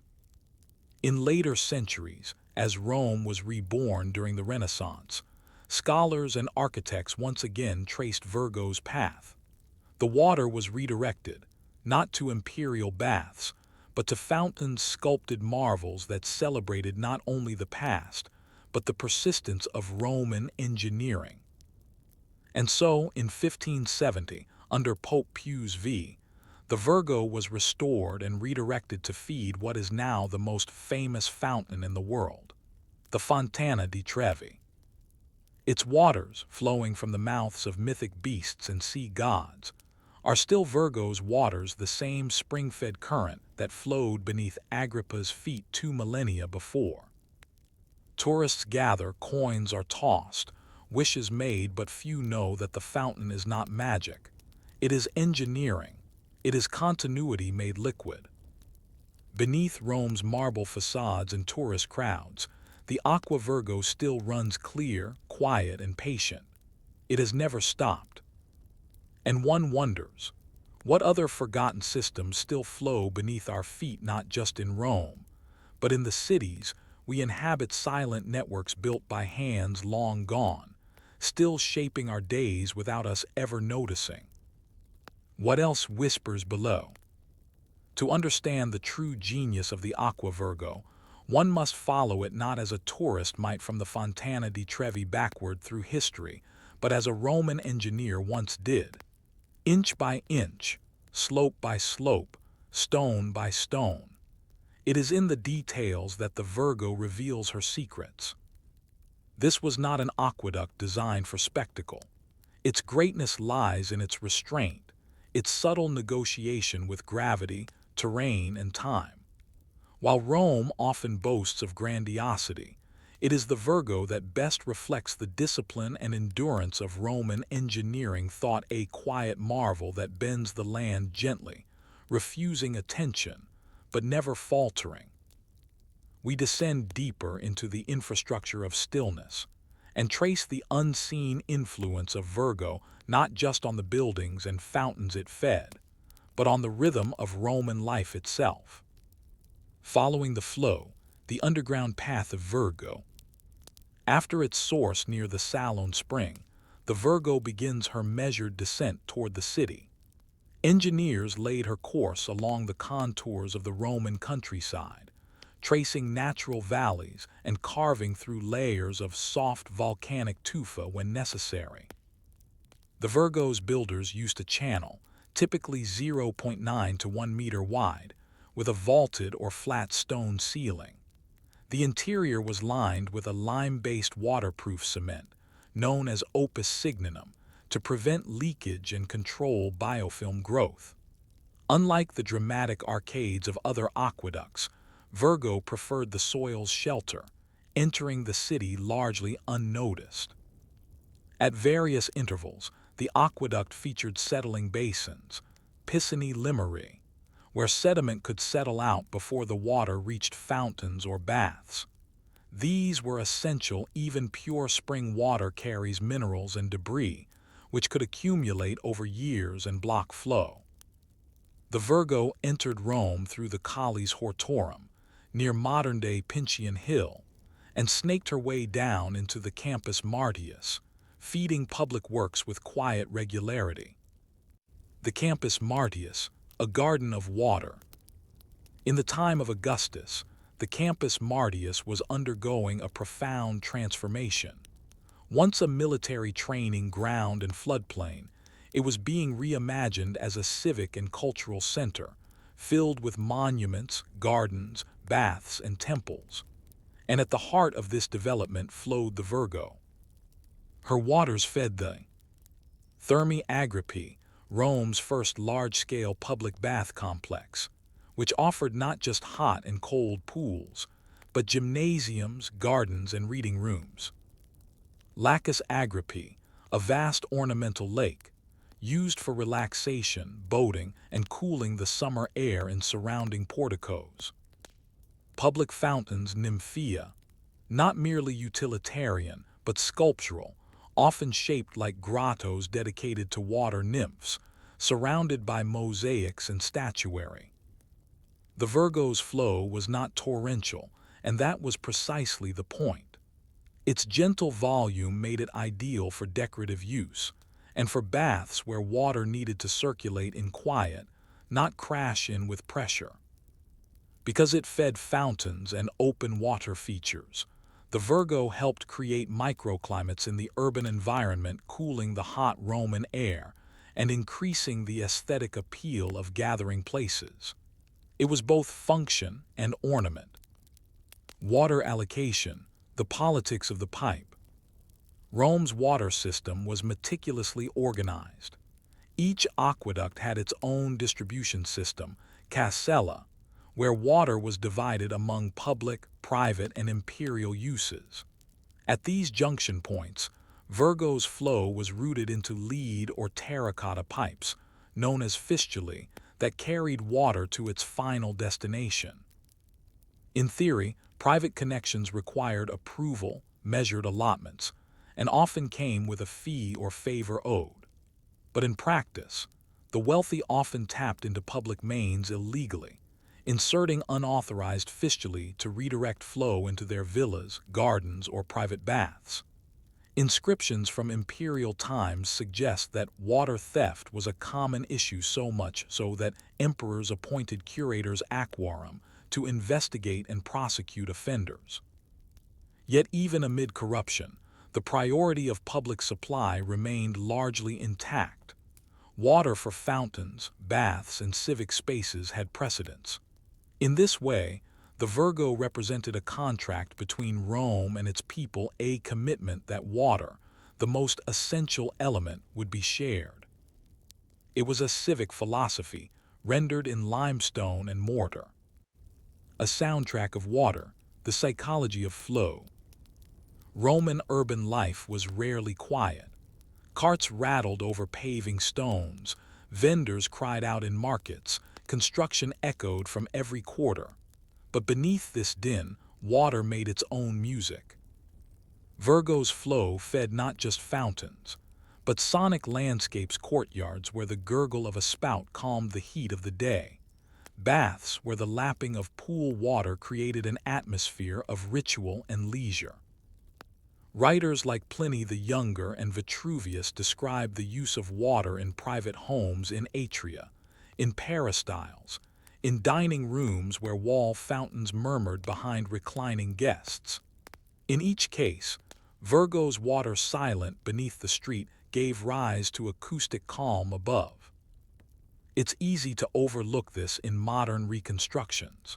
But to live in Rome during the Augustan age was to live with sound shaped by engineering, and Virgo was part of that auditory architecture. Collapse, survival, and revival. While the aqueducts of Rome were engineering triumphs, they were also fragile. Exposed channels like the Aqua Claudia were vulnerable to siege and weather. When the Goths sacked Rome in 537 CE, they cut off the city's aqueducts to starve it of water, rendering baths and fountains inoperable.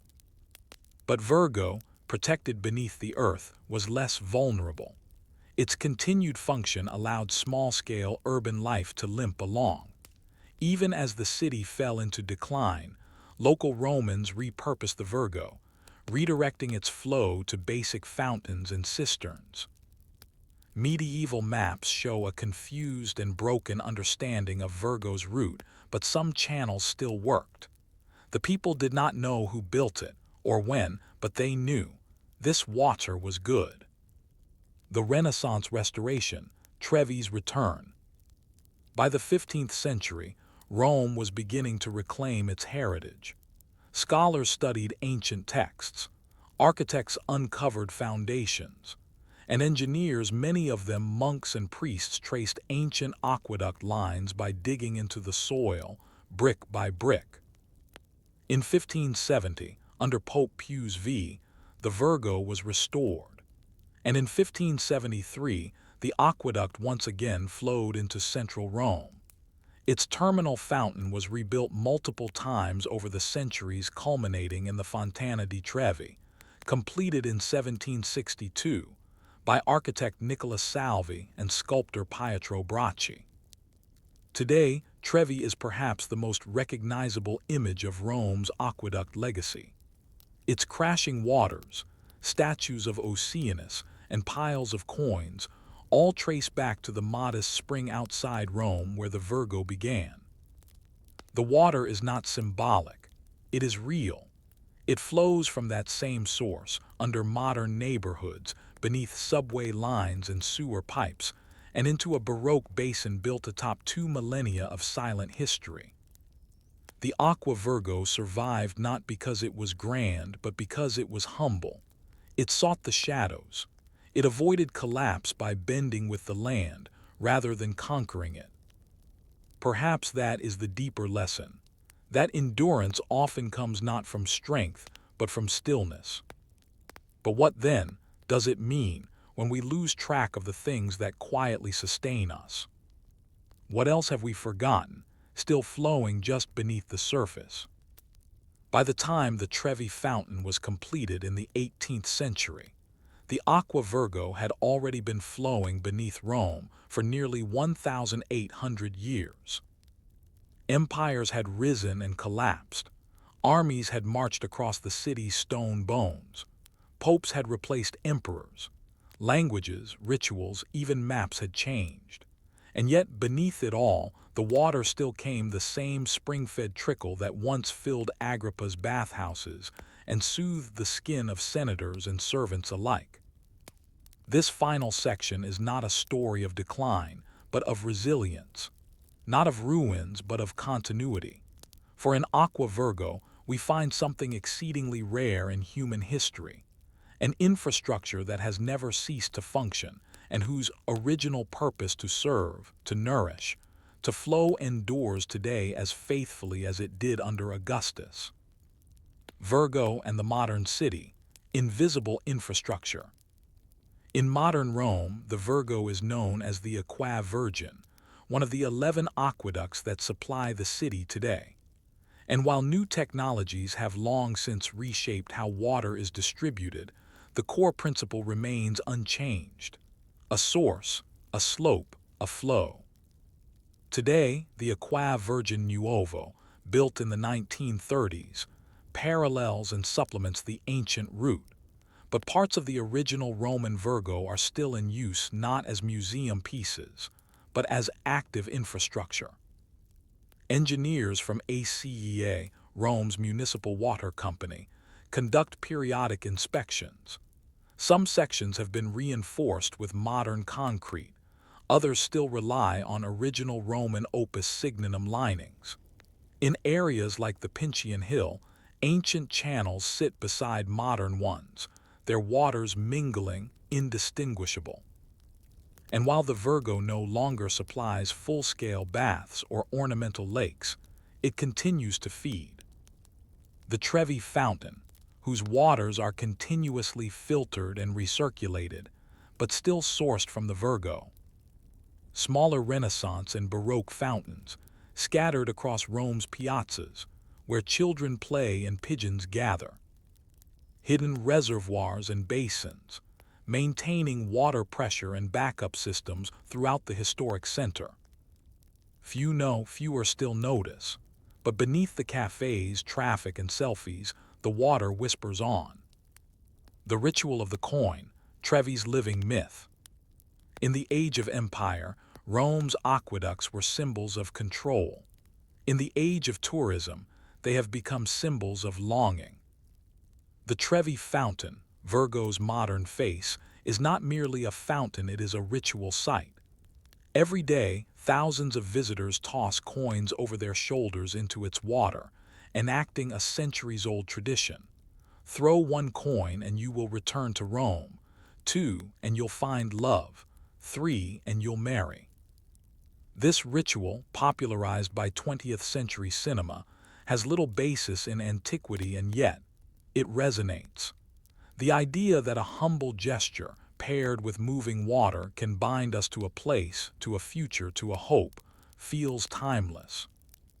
Each night, the coins are collected, roughly €3,000 daily, and donated to charities supporting Rome's homeless. Thus, Virgo, the aqueduct of the people, continues to serve the public good, even through myth. What began as a functional infrastructure in 19 BCE has become a cultural mechanism of memory not just of water, but of desire, return, and benevolence. Water memory, traces in stone and language.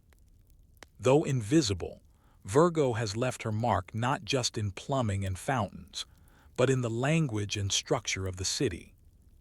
Street names such as Via dell'Acqua Virgin trace parts of the ancient route.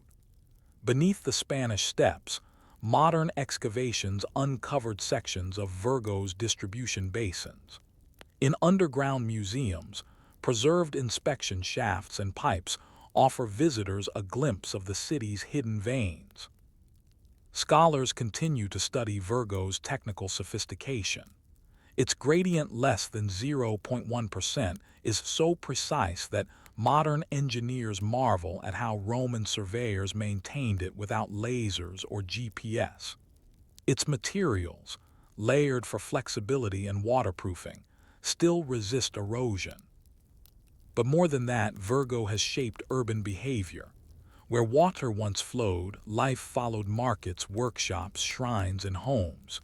Even today, the presence of a fountain changes how people gather. They sit, pause, listen, talk.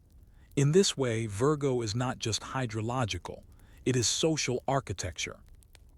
Water and time, the philosophy of flow. Throughout Roman literature, water is a recurring metaphor for time, for fate, for wisdom. In Ovid's Metamorphoses, rivers change course and identity, reflecting the instability of the human condition. In Seneca's letters, water is used to teach serenity. A constant stream carves the rock not by force, but by persistence. The Virgo, then, becomes more than an aqueduct. It becomes a lesson. It teaches that great works need not be loud.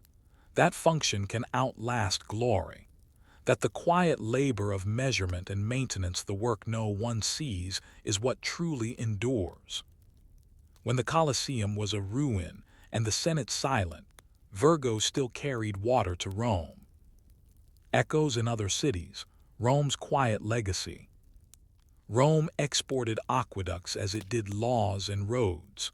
From Lyon to London, Trier to Tarragona, cities across the empire mimicked the Roman approach to water. But few could replicate Virgo's subtlety. Most aqueducts, by necessity or vanity, favored grandeur. Towering arcades, dramatic bridges, inscriptions declaring the names of emperors and engineers. Virgo, by contrast, claimed no monument. Its name survives not because it was forced upon the world, but because the water kept coming. Even in modern cities, as planners grapple with aging infrastructure and the challenge of sustainable urban life, Virgo's design offers inspiration. Buried systems, gravity-fed networks, and public-first distribution models, these ancient principles remain strikingly relevant. Virgo whispers not just to historians, but to architects, to civil engineers, to those who build the future. The woman in the water, myth renewed. There's something haunting about the name, Aqua Virgo, the Virgin Watcher. Was it simply a nod to a legend, or was there more? In Roman culture, virginity implied both purity and potential untouched, yes, but also full of latent energy. In this sense, the Virgo was a source not just of water but of life. She fed the first imperial baths. She soothed pilgrims. She survived sieges and neglect. And today, she feeds fountains that inspire the world. No one knows the names of the women who led Agrippa's scouts to the spring. They vanished into myth, but the name stayed. And in it, perhaps, is a quiet truth, that all great things begin with offering a gift from someone unremembered, sustaining the many. Final reflections, a constant in a changing world. When you visit the Trevi Fountain, listen. Beneath the roar of traffic, the chatter of tourists, the shimmer of sunlight on water, there is another sound. The sound of something older than empire, older than monuments. The sound of flow, of Virgo. If you walk the path of her ancient course from Salon to the campus Martius, much has changed. The land has shifted, cities grown, memories rewritten. But the logic of the water remains. Downhill, steady, faithful. In a world where so much breaks, fades, or is forgotten, the Virgo offers something rare: constancy. It asks nothing, it seeks no attention, it simply continues. Story 4. Beneath the Colosseum, mechanisms of spectacle. To most visitors, the Colosseum, or Amphitheatrum Flavium, as the Romans called it, stands as a towering monument to ancient spectacle. Its massive arches, tiered seating, and elliptical floor tell of roaring crowds, gladiators, and the thrum of empire at leisure. But the arena's true genius, its dark heart, lay not in what you saw above, but in what you didn't. Beneath the sand-covered floor was a world of pulleys, cages, elevators, corridors, and waiting rooms. Here, in the hypogeum, from the Greek hypo meaning under and ge meaning earth, the mechanics of illusion and death were staged with eerie precision. In this first section, we descend below the Colosseum's floor into the infrastructure of entertainment, where wood creaked, ropes tightened, and wild beasts awaited the rising moment. This was not chaos, it was theater, and like all good theater, it was built with careful hands. The birth of the hypogeum, a new kind of arena. When the Colosseum first opened in 80 CE, under Emperor Titus, its arena floor was simple, sand-covered, flat, with no substructure. The earliest spectacles included naval battles, Naumatia, where the arena could be flooded via aqueduct and used for mock sea engagements. But within a few decades, this changed. Under Domitian, Titus's younger brother, the decision was made to construct a permanent substructure, a complex system of corridors and chambers designed to support an evolving form of spectacle. The result was the hypogeum, a subterranean marvel that changed how Roman games were staged forever. Once built, the arena could no longer be flooded. But in exchange, the Colosseum gained something more potent: controlled surprise. Now, gladiators could appear from trapdoors. Animals could leap out from the earth. Scenery could rise or collapse with the pull of a rope. The floor became a stage, and the hypogeum became its backstage, where everything was prepared in silence before erupting into applause. Layout and structure: tunnels beneath the sand. The hypogeum consisted of two main levels, interlaced with narrow passageways, holding pens, mechanical lifts, and rooms for props and performers. Its structure was laid out in a grid pattern, with a central corridor, the spina, running the length of the arena. Along this central spine were elevators, vertical shafts equipped with platforms and winch systems, operated by ropes, pulleys, and teams of men. These elevators, up to 60 in total, were used to raise gladiators, armored and ready. Animal, sometimes starved or agitated for dramatic entrance. Scenery, including artificial trees, columns, or even backdrops. Lateral corridors led to holding rooms called carceres, where performers, prisoners, or animals waited in darkness. The walls were made of travertine and brick-faced concrete, with wooden structures built atop for platforms and pulley systems. To move through this space was to move through an industrial machine of violence, every rope and door designed to create wonder, terror, or awe above. The mechanics of spectacle, how it worked. Imagine a game day in the 2nd century CE. A leopard, caged and agitated, is placed in a lift box in the hypogeum. Around it, handlers prepare nets and bait. A few meters away, A gladiator kneels in a side chamber, listening to the muffled roar of the crowd.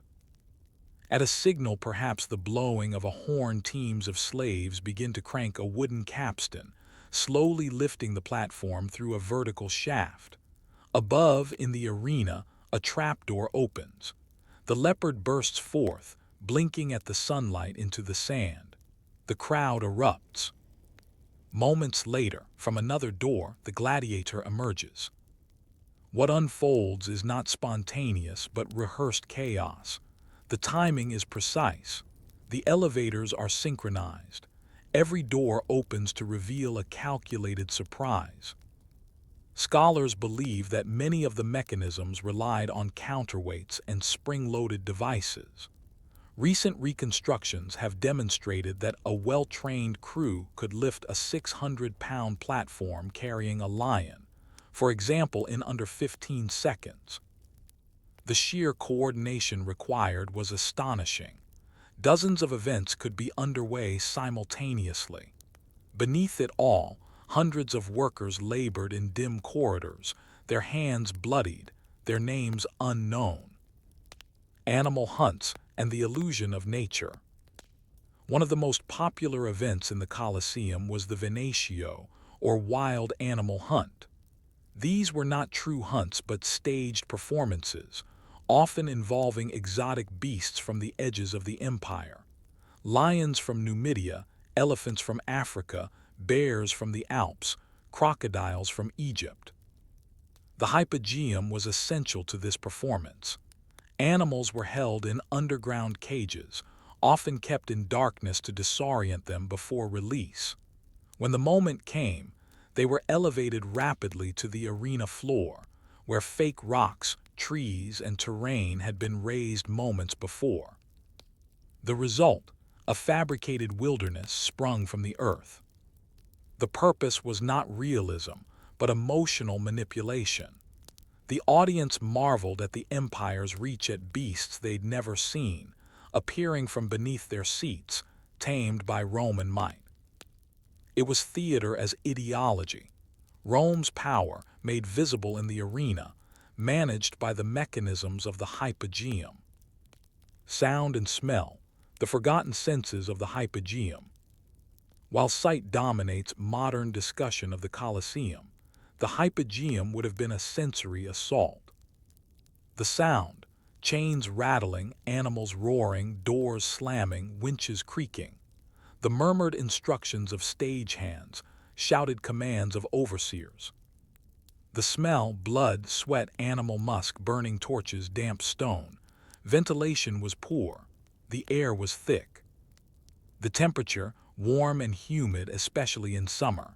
Workers toiled shirtless, slipping on wet floors. The lighting, minimal. Illumination came from oil lamps and shaft light from open trapdoors. Shadows ruled. To work in the hypogeum was to inhabit a world of constant preparation, tense, urgent, yet invisible. The better the spectacle above, the more silent the toil below. Roles and workers, the invisible cast. Who ran the hypogeum? While historical records are limited, it's likely that the subterranean crew consisted of slaves and freedmen, trained in mechanical operation, animal handling, and rapid staging. Beast trainers, bestiarii, who managed animals before their release. Technicians, skilled in carpentry and ropework, responsible for elevators and doors. Stage managers, possibly editui or vilici, who coordinated timing, entrances, and effects. This was not a chaotic dungeon, but a highly organized theater machine, closer in spirit to a modern stage crew than a prison. Everything ran on cue. Mistakes were visible to 50,000 people. But unlike actors or gladiators, these workers were not seen. They earned no glory. Their lives passed in the shadow of sand. The Colosseum above was about power, glory, and illusion. But beneath, in the hypogeum, the illusion was built with rope and muscle, sweat and risk. As we leave this darkened world of mechanics and cages, we might wonder, what does it mean to be the one who builds the illusion, but never sees the applause? Who sustains the spectacle when no one is watching? Beneath the blazing sun and the roar of 50,000 Roman citizens, the hypogeum pulsed with unseen activity. Every match, every animal release, every stunning reveal above had its foundation below in dim, narrow passageways where men hauled ropes, unlatched gates, and counted seconds in silence. But the mechanisms of the Colosseum's underworld were more than logistical. They were philosophical part of a system that used pain, precision, and spectacle to shape society itself. In this second section, we explore how the hypogeum wasn't just a backstage, it was a metaphor for control, a calculated expression of Roman ideology, and a brutally efficient engine that made death appear beautiful. The architecture of control. The Colosseum structure reflected Roman ideals: hierarchy, order, and mastery over chaos. Above, spectators were seated by rank senators at the bottom, plebeians above, women and slaves at the top. Entry and exit were organized through vomitoria, corridors that funneled tens of thousands into place in minutes. Every aspect was planned, down to the width of the stairways. Below, the hypogeum was an extension of this same logic. Animals, scenery, and people were stored, moved, and released on cue, each item labeled, timed, and controlled. Trapdoors were not merely doors. They were interfaces between order and spectacle. The randomness of battle was bounded by the predictability of design. There was no improvisation in how a lion emerged, how a gladiator appeared, or how a prop was revealed. The chaos above was contained, even curated. Like the empire itself, the Colosseum turned raw power into planned performance. It made control visible, and the hypogeum made that control possible. The role of the stage manager, the silent hand. Though we do not know their names, the arena stage managers, those who coordinated the hypogeum's operations, were indispensable. These figures likely operated with detailed event schedules, known as libelli munerarum, which outlined the day's order of events. Number of matches, types of animals, appearances of special effects, and climactic battles. Using horns, bells, or runners, they communicated with workers across the substructure. Each release, lift, and reveal had to be precisely timed. A beast released too early could ruin the scene. A delay could bore the crowd. At any given moment, dozens of workers waited for cues, watching torch signals or listening for footsteps.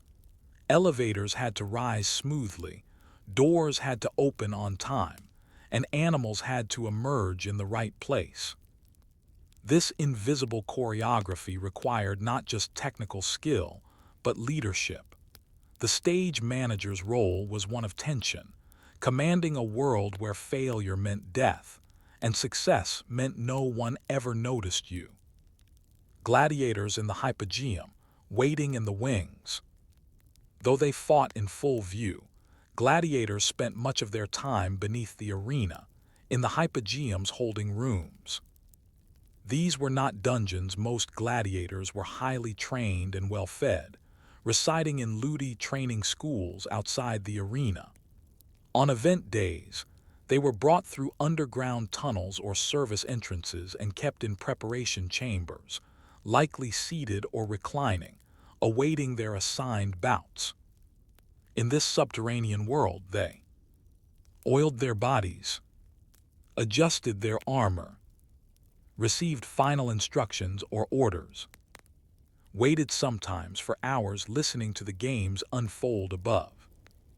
The hypogeum was where their fear settled in, where noise from the arena filtered down the cries of a crowd, the clash of weapons, the death moans of others. This waiting, this knowing, was part of the psychological weight of the games. When the floor opened and their time came, they ascended not just into sunlight, but into judgment of their skill, of their bravery, and of their usefulness to the empire. Animal psychology and staging cruelty. The hypogeum also functioned as a chamber of conditioning. Wild animals were brought into Rome days or weeks in advance, and housed in pens within or near the Colosseum. Handlers used darkness and fasting to disorient them. Sound training to time, their movements, horns or drums, could trigger behaviors. Cramped lifts to funnel them into the arena, with no room to turn or escape. Animals such as tigers, elephants, wolves, and panthers were not merely presented, they were weaponized symbols of empire. Their presence was designed to remind viewers that Rome ruled the wilderness, and that even the most exotic threats could be tamed or destroyed. When they entered the arena through trapdoors, the illusion was total. Nature had been summoned and now subdued, all before the crowd. And beneath it all, in the hypogeum, more animals were prepared like a conveyor belt of wonder and blood. Death as entertainment, repetition and desensitization. It is difficult to comprehend the sheer volume of killing that occurred in the Colosseum, not just of men, but of animals. Historical records estimate that over 9,000 animals were slaughtered during the inaugural games alone. Over centuries, the total likely reached into the hundreds of thousands. The hypogeum enabled this scale. It allowed for rapid replacement of dead or dying animals, multiple stages set up simultaneously, efficient cleaning between scenes, with underground drainage and sand replacement. Yet this very efficiency led to a strange outcome. Spectacle became routine.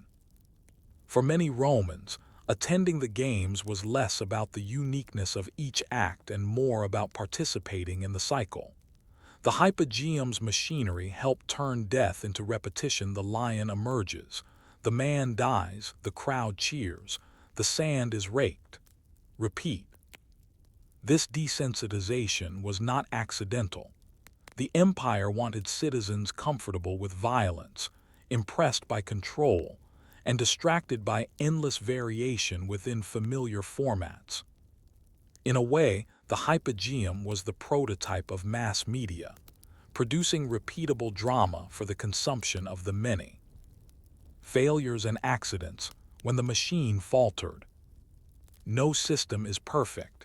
The hypogeum, for all its planning, was vulnerable to mechanical failure. Ropes could snap, pulleys could jam. Timing errors. Multiple elevators rising out of sync could spoil a sequence. Animal unpredictability. Beasts sometimes refused to exit or attacked handlers instead of targets. Structural degradation. Wooden parts rotted, metal corroded, and constant repairs were needed. When such failures occurred, the illusion faltered. The crowd might boo. In rare cases, accidents led to the death of stagehands or performers trampled by animals, caught in machinery, or lost in fire. But these were not viewed as tragedies. They were part of the cost of spectacle. The system absorbed its casualties, and the sand was raked again. The hypogeum as metaphor, Rome's engine room. To walk the hypogeum today, exposed to sunlight due to the missing arena floor, is to see Rome laid bare. Here is the truth of spectacle. The beauty was built on labor.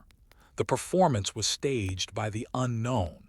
The empire's glory was lifted on the backs of men who were never mentioned in stone. It was the same in every arena of Roman life, from the provinces to the palace. The system functioned because unseen hands kept it running. In that sense, the hypogeum was not just a technical achievement. It was Rome itself, in miniature.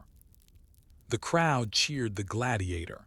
They marveled at the lion, but did they ever think of the hand that opened the door, of the man who tightened the final rope, of the boy who lit the torch that started it all? Beneath every spectacle is a scaffold, and beneath that often is a human being. Who are the people that make things work, only to be forgotten? In the first two sections, we journeyed into the hidden arteries of the Colosseum's hypogeum, exploring its structure, its mechanics, and the uncelebrated labor that sustained the spectacle above. But the story does not end in antiquity. The arena's floor, once alive with performance, eventually fell silent. The trapdoors stopped opening. The elevators no longer creaked. The torches, long extinguished, left only soot and darkness in their wake. Yet below the surface, the hypogeum endured, quietly decaying, occasionally repurposed, and ultimately rediscovered. This final section follows the hypogeum from its abandonment through its rediscovery in the modern era. It traces how this subterranean world was buried, neglected, and eventually studied not for spectacle, but for what it reveals about the machinery of memory. After the games, silence falls below the sand. The Colosseum's glory did not last forever. Though it continued to be used well into the 5th century CE, the final official gladiatorial games were likely held during the reign of Honorius, around 404 CE, after increasing Christian opposition to public bloodshed. As the empire weakened, funding for elaborate games dwindled. The hypogeum, once bustling with engineers and animal handlers, fell into disuse. Then came disaster. In 523 CE, an earthquake, one of several over the centuries, caused substantial damage to the upper tiers of the amphitheater.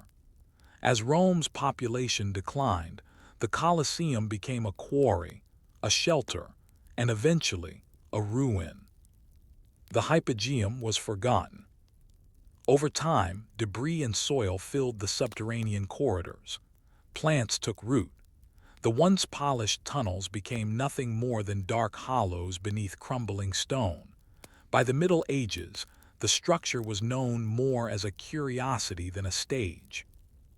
The space beneath the arena was so completely obscured that, for over 1,000 years, it was assumed that the Colosseum had no substructure at all. Medieval reuse, a different kind of subterranean life. In the centuries following Rome's fall, the Colosseum and its hypogeum found new and unexpected purposes. In the 9th century, Pope Leo IV briefly repurposed it as a fortress. By the 12th century, the Frangipani family occupied the upper levels. During the Renaissance, the structure was mined for travertine to build palaces and churches. Below, the hypogeum served less glorious functions: storage for animals and materials, a refuse pit for unwanted debris, a haven for plants, fungi, and insects, a sort of urban cave ecology. Nature reclaimed what the empire had abandoned. Moss clung to the damp walls. Ivy and fig roots crawled through broken shafts. Snakes and birds found quiet shelter. The hypogeum, once a stage of movement and noise, became a place of stillness, a strange tomb for a forgotten machine. Rediscovery, the 19th century, and the rise of archaeology. It wasn't until the 19th century that serious exploration of the Colosseum's substructure began. In 1810, under Pope Pius VII, early excavations revealed partial remains of the hypogeum. Over the next few decades, archaeologists, then more like antiquarians, uncovered more of the subterranean network. But these digs were piecemeal, often damaging, and more focused on retrieving statues or coins than understanding architecture. By the late 1800s, however, a more systematic approach emerged.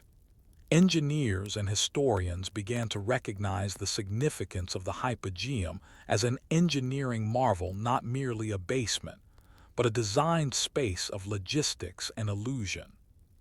Key discoveries included the central spine of the hypogeum, running the arena's length, multiple elevator shafts, some with traces of pulleys and grooves, stone channels and drainage systems, revealing how fluids including blood were managed, faint markings and graffiti from workers or prisoners, scratched into stone.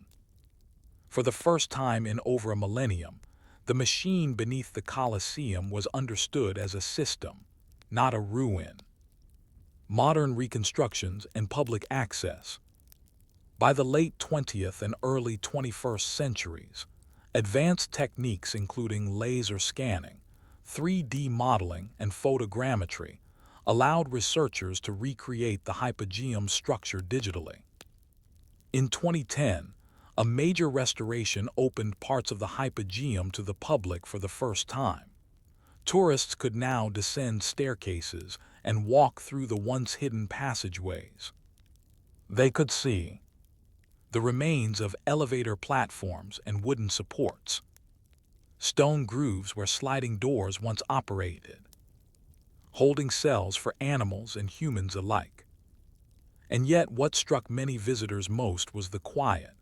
Without the roar of the crowd or the movement of machinery, the hypogeum felt more like a crypt than a backstage.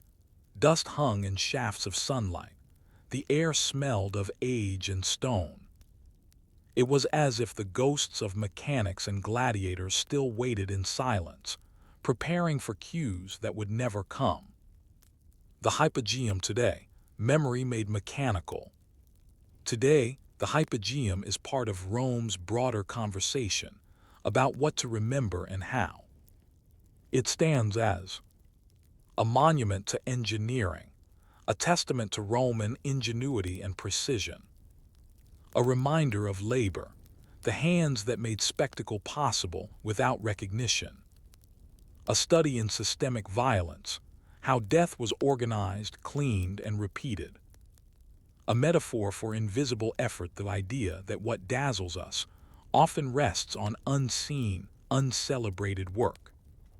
In this way, the hypogeum speaks not only to Roman history, but to modern systems, how power operates, how infrastructure is hidden, and how labor is often erased from the stories we tell. It is easy to marvel at a performance. Harder, perhaps, to marvel at the pulley that made it happen and the man who pulled the rope. The hypogeum as a liminal space. The hypogeum exists between worlds, not quite above, not quite below, not sacred, not profane. It was never a place for the public, but always shaped the public's experience. Even now, it resists easy classification. Is it a ruin? A stage? A workplace? A grave? It is perhaps all of these. Like many underground spaces, it invites reflection. One walks the corridors not to be entertained, but to consider. What does it mean to be the structure beneath the surface? What does it mean to support a system but never be seen? Final reflections, from sand to silence. The Colosseum was never just a place of violence. It was a place of performance, and the hypogeum was its nervous system, unseen, essential, and precise. Today, as we walk these ancient halls, we don't hear lions roar or swords clash. We hear our own footsteps, echoing in corridors once filled with tension. We remember the animals who never saw sunlight until their final moment, the stagehands who risked injury for seamless illusions, the workers who timed every lift, every door, every effect only to be forgotten. Rome loved to memorialize its emperors, generals, and champions, but its hypogeum, the infrastructure of its glory, went unnamed. And perhaps that is the real legacy of this space, to remind us that behind every spectacle is a mechanism, and behind every mechanism is a hand, whose hands built the greatest arena the world has ever known. We may never know their names, but we can walk their halls and feel their work in every worn stone. Story 5. Cloaca Maxima, Rome's Great Sewer and the Hidden Flow of Civilization. Before the Colosseum rose, before Augustus walked the marble streets, before the legions carved roads across continents, there was water and there was waste. Rome, like any city, had to survive before it could conquer. It had to manage mud, sewage, floods, and filth. And so, long before emperors and spectacles, the Romans built something more fundamental than walls or temples. They built a drain. This is the story of the Cloaca Maxima, the great sewer of Rome. Not a glamorous monument, nor a site of mythic heroism, but one of the most enduring and essential structures of Roman civilization. For over 2,500 years, it has carried the city's waste away, mostly unnoticed, mostly unpraised. But beneath the stone and story of Rome, this ancient sewer flows like a vein through time, whispering of how cities survive not by glory, but by what they quietly bury. The wet beginnings, Rome's swampy foundation. In the 8th century BCE, the site where Rome would rise was not a city. It was a collection of hills and marshy valleys, prone to seasonal flooding from the Tiber River. Between the Palatine, Capitoline, and Esquiline hills, the Velabrum Valley formed a low, soggy basin. This swamp was rich in water and fertile silt, but also vulnerable to disease, stagnation, and impassable mud. It was not an ideal place to build. But Rome's early settlers, shepherds, farmers, and warriors chose it anyway. The hills offered defense, and the river offered trade. The solution to the water problem would have to come from below. Etruscan ingenuity, from ditch to drain. The origins of the Cloaca Maxima trace back to Rome's Etruscan kings, particularly Lucius Tarquinius Priscus, traditionally dated to the early 6th century BCE. These kings, likely of Etruscan descent, brought urban planning to the crude village of huts. They envisioned forums, temples, and paved roads, but first, they needed dry land. To drain the central marshes, workers began digging a canal and open ditch through the valley, sloped toward the Tiber. This early drain followed natural contours but was strengthened with stone linings and vaulted roofs, slowly transforming from trench to tunnel. It was massive, especially for its time, large enough for a man to stand in, and later, large enough to walk through with torch in hand. And thus, the Cloaca Maxima, Latin for greatest sewer, was born. It began not as a sewer in the modern sense, but as a storm drain, a way to channel rain and groundwater out of the forum area. But in time, it would become much more. Roman engineering, tamming the unseen. As Rome grew, so did the need for water management.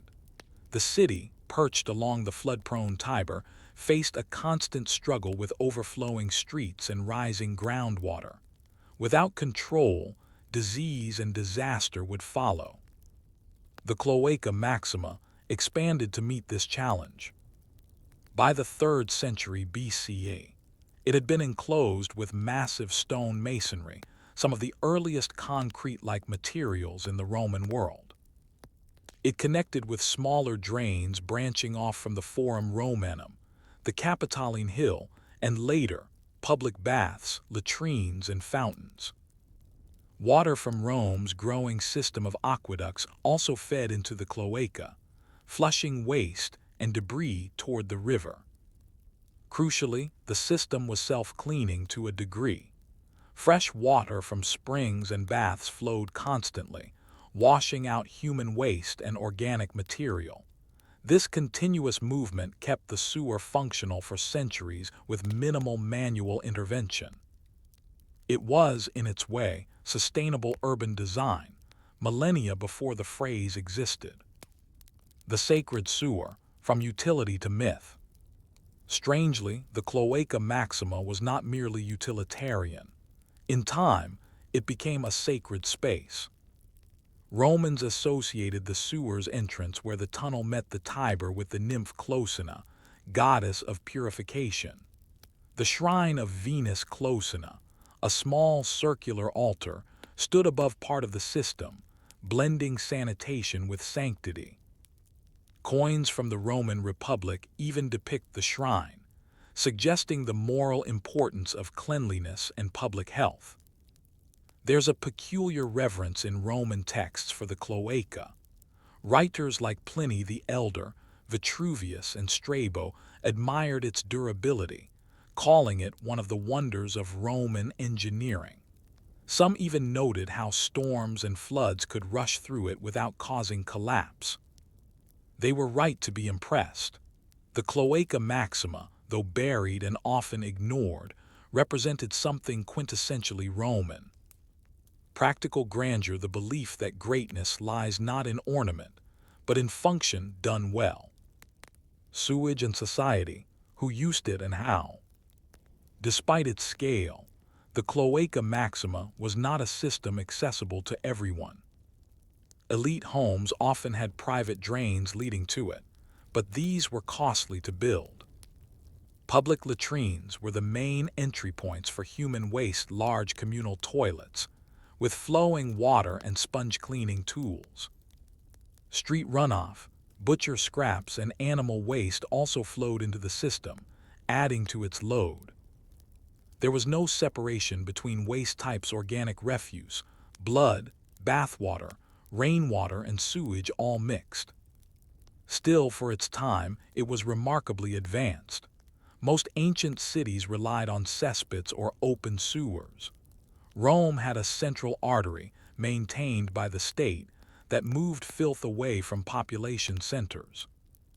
Ironically, the same system that carried waste also protected Rome's image. Visitors to the Forum saw clean, dry plazas, unaware that a river of filth churned beneath their feet, carried away by Roman ingenuity. Labor in the dark, who built and maintained it. While Roman writers praised the sewer, they rarely mentioned the men who labored in it. Most of the digging, hauling, and stonework was performed by slaves, especially those captured during early expansion. State laborers, conscripted for public works. Prisoners or the urban poor, paid in rations or coin. Working in the Cloaca Maxima was dangerous. The tunnels were dark, damp, and prone to cave-ins. Methane gas could build up, disease thrived, and flash floods could rush in without warning. Yet maintenance was essential. The Roman state employed curators cloacarum, sewer supervisors, to inspect, clear blockages, and plan repairs. These positions were real, though rarely recorded. The names of the overseers remain. The workers themselves are lost to history. Like the hypogeum, the Cloaca Maxima was a place where effort was hidden. Its value judged only by its silence, a system that worked so well it was easy to forget it existed at all. So much of civilization rests on what is carried away unseen. The roads may lead to Rome, but the sewers run beneath it, silent and essential. What does it mean that one of Rome's oldest monuments is not a temple or a wall, but a drain? And what does it say about us, that we often forget the structures that keep our cities and our histories clean? In the first section, we explored the origins and early structure of the Cloaca Maxima, a marvel of Etruscan engineering later refined by the Romans. From open canal to vaulted tunnel, it transformed swampy valleys into dry forums and supported the rise of the Republic. But what happened when the empire fell?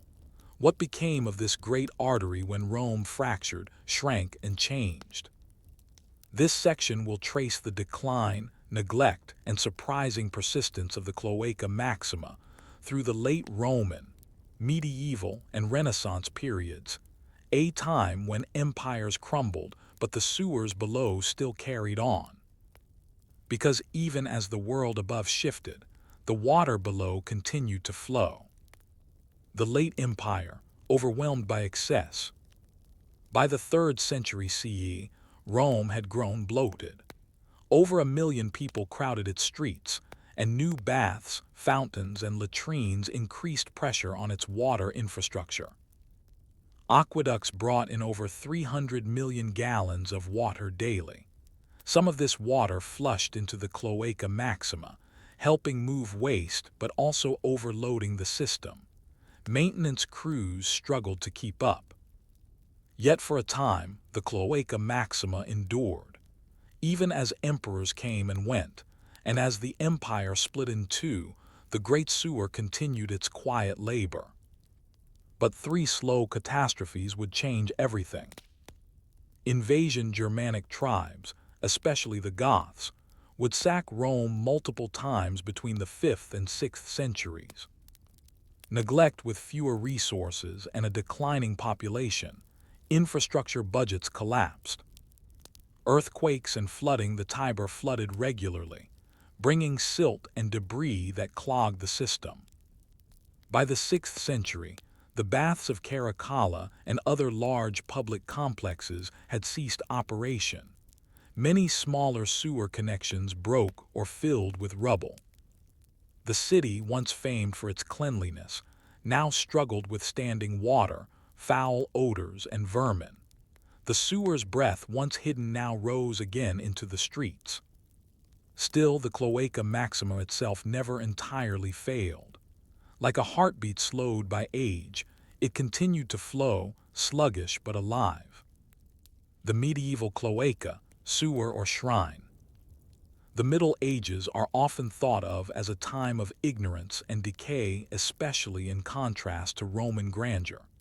And while this view is simplistic, there's no doubt that urban infrastructure suffered. By the 9th–11th centuries, the population of Rome had fallen below 50,000. Entire aqueducts collapsed, drying up baths and fountains. Latrines reverted to cesspits and chamber pots. But the Cloaca Maxima still existed, a curiosity, more than a utility.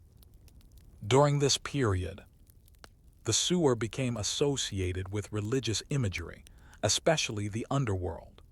Dante's vision of hell and the inferno drew on such subterranean symbolism. Some claimed the tunnel system had demonic properties, or that it led to hidden temples and treasure hoards. The shrine of Closina, goddess of purification, was remembered in passing, though mostly as a myth. In practice, the sewer still carried water from springs and runoff, though much of it was clogged, broken, or misaligned. Without regular maintenance, roots invaded, bricks collapsed, and rodents thrived. Yet despite this decay, the tunnel itself held firm. Roman engineering, it seems, was built to last. Rediscovery in the Renaissance, a city beneath the city. As interest in classical antiquity surged during the Renaissance, scholars, architects, and antiquarians began to rediscover Rome's buried past, not just its temples and statues, but its infrastructure. Humanists like Flavio Biondo and Poggio Bracciolini documented ruins and tunnels. Engineers descended into ancient drains with torches and measured them. The Cloaca Maxima became, once again, an object of study, though not yet fully understood. Drawings from the 15th century show attempts to map the tunnel's path. Some believed it once drained the entire city, others that it connected to mythical labyrinths. Stories emerged of adventurers entering the sewer and emerging elsewhere in Rome, half explorers, half scavengers. Still, the sewer was not truly repaired. In many ways, it remained as it had since late antiquity, functional in places, forgotten in others. But now it was not just a drain. It was a symbol of lost knowledge, buried power, and the silent endurance of Rome itself. Workmen, smugglers, and saints. Throughout the Renaissance and early modern period, the Cloaca Maxima became a pathway through time used not by engineers, but by those on the margins of society. Smugglers used parts of the tunnel to move goods undetected. Fugitives and outcasts hid in its recesses. Some hermits or monastic figures entered it for spiritual contemplation, comparing its dark silence to the tomb or the womb. One 17th century account describes a Franciscan friar who believed the cloaca was a sacred space, an emblem of humility and decay, symbolic of man's unworthiness before God.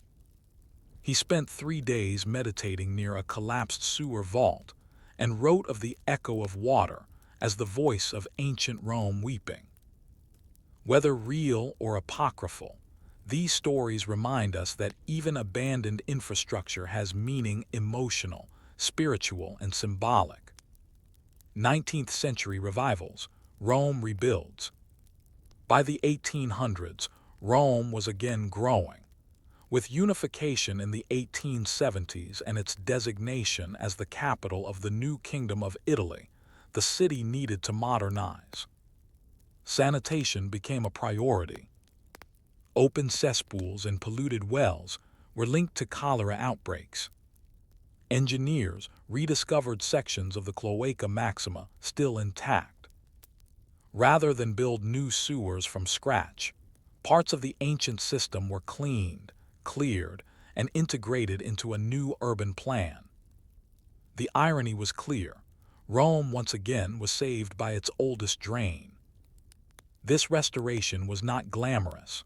Workers removed centuries of silt, rubble, and refuse. They reinforced collapsing arches and mapped forgotten branches. In places, modern brick joined ancient stone, a dialogue across millennia. Legacy and survival. Today, parts of the Cloaca Maxima still function. Though many sections are bypassed by modern pipes, some of the original vaulted passages still carry runoff to the Tiber.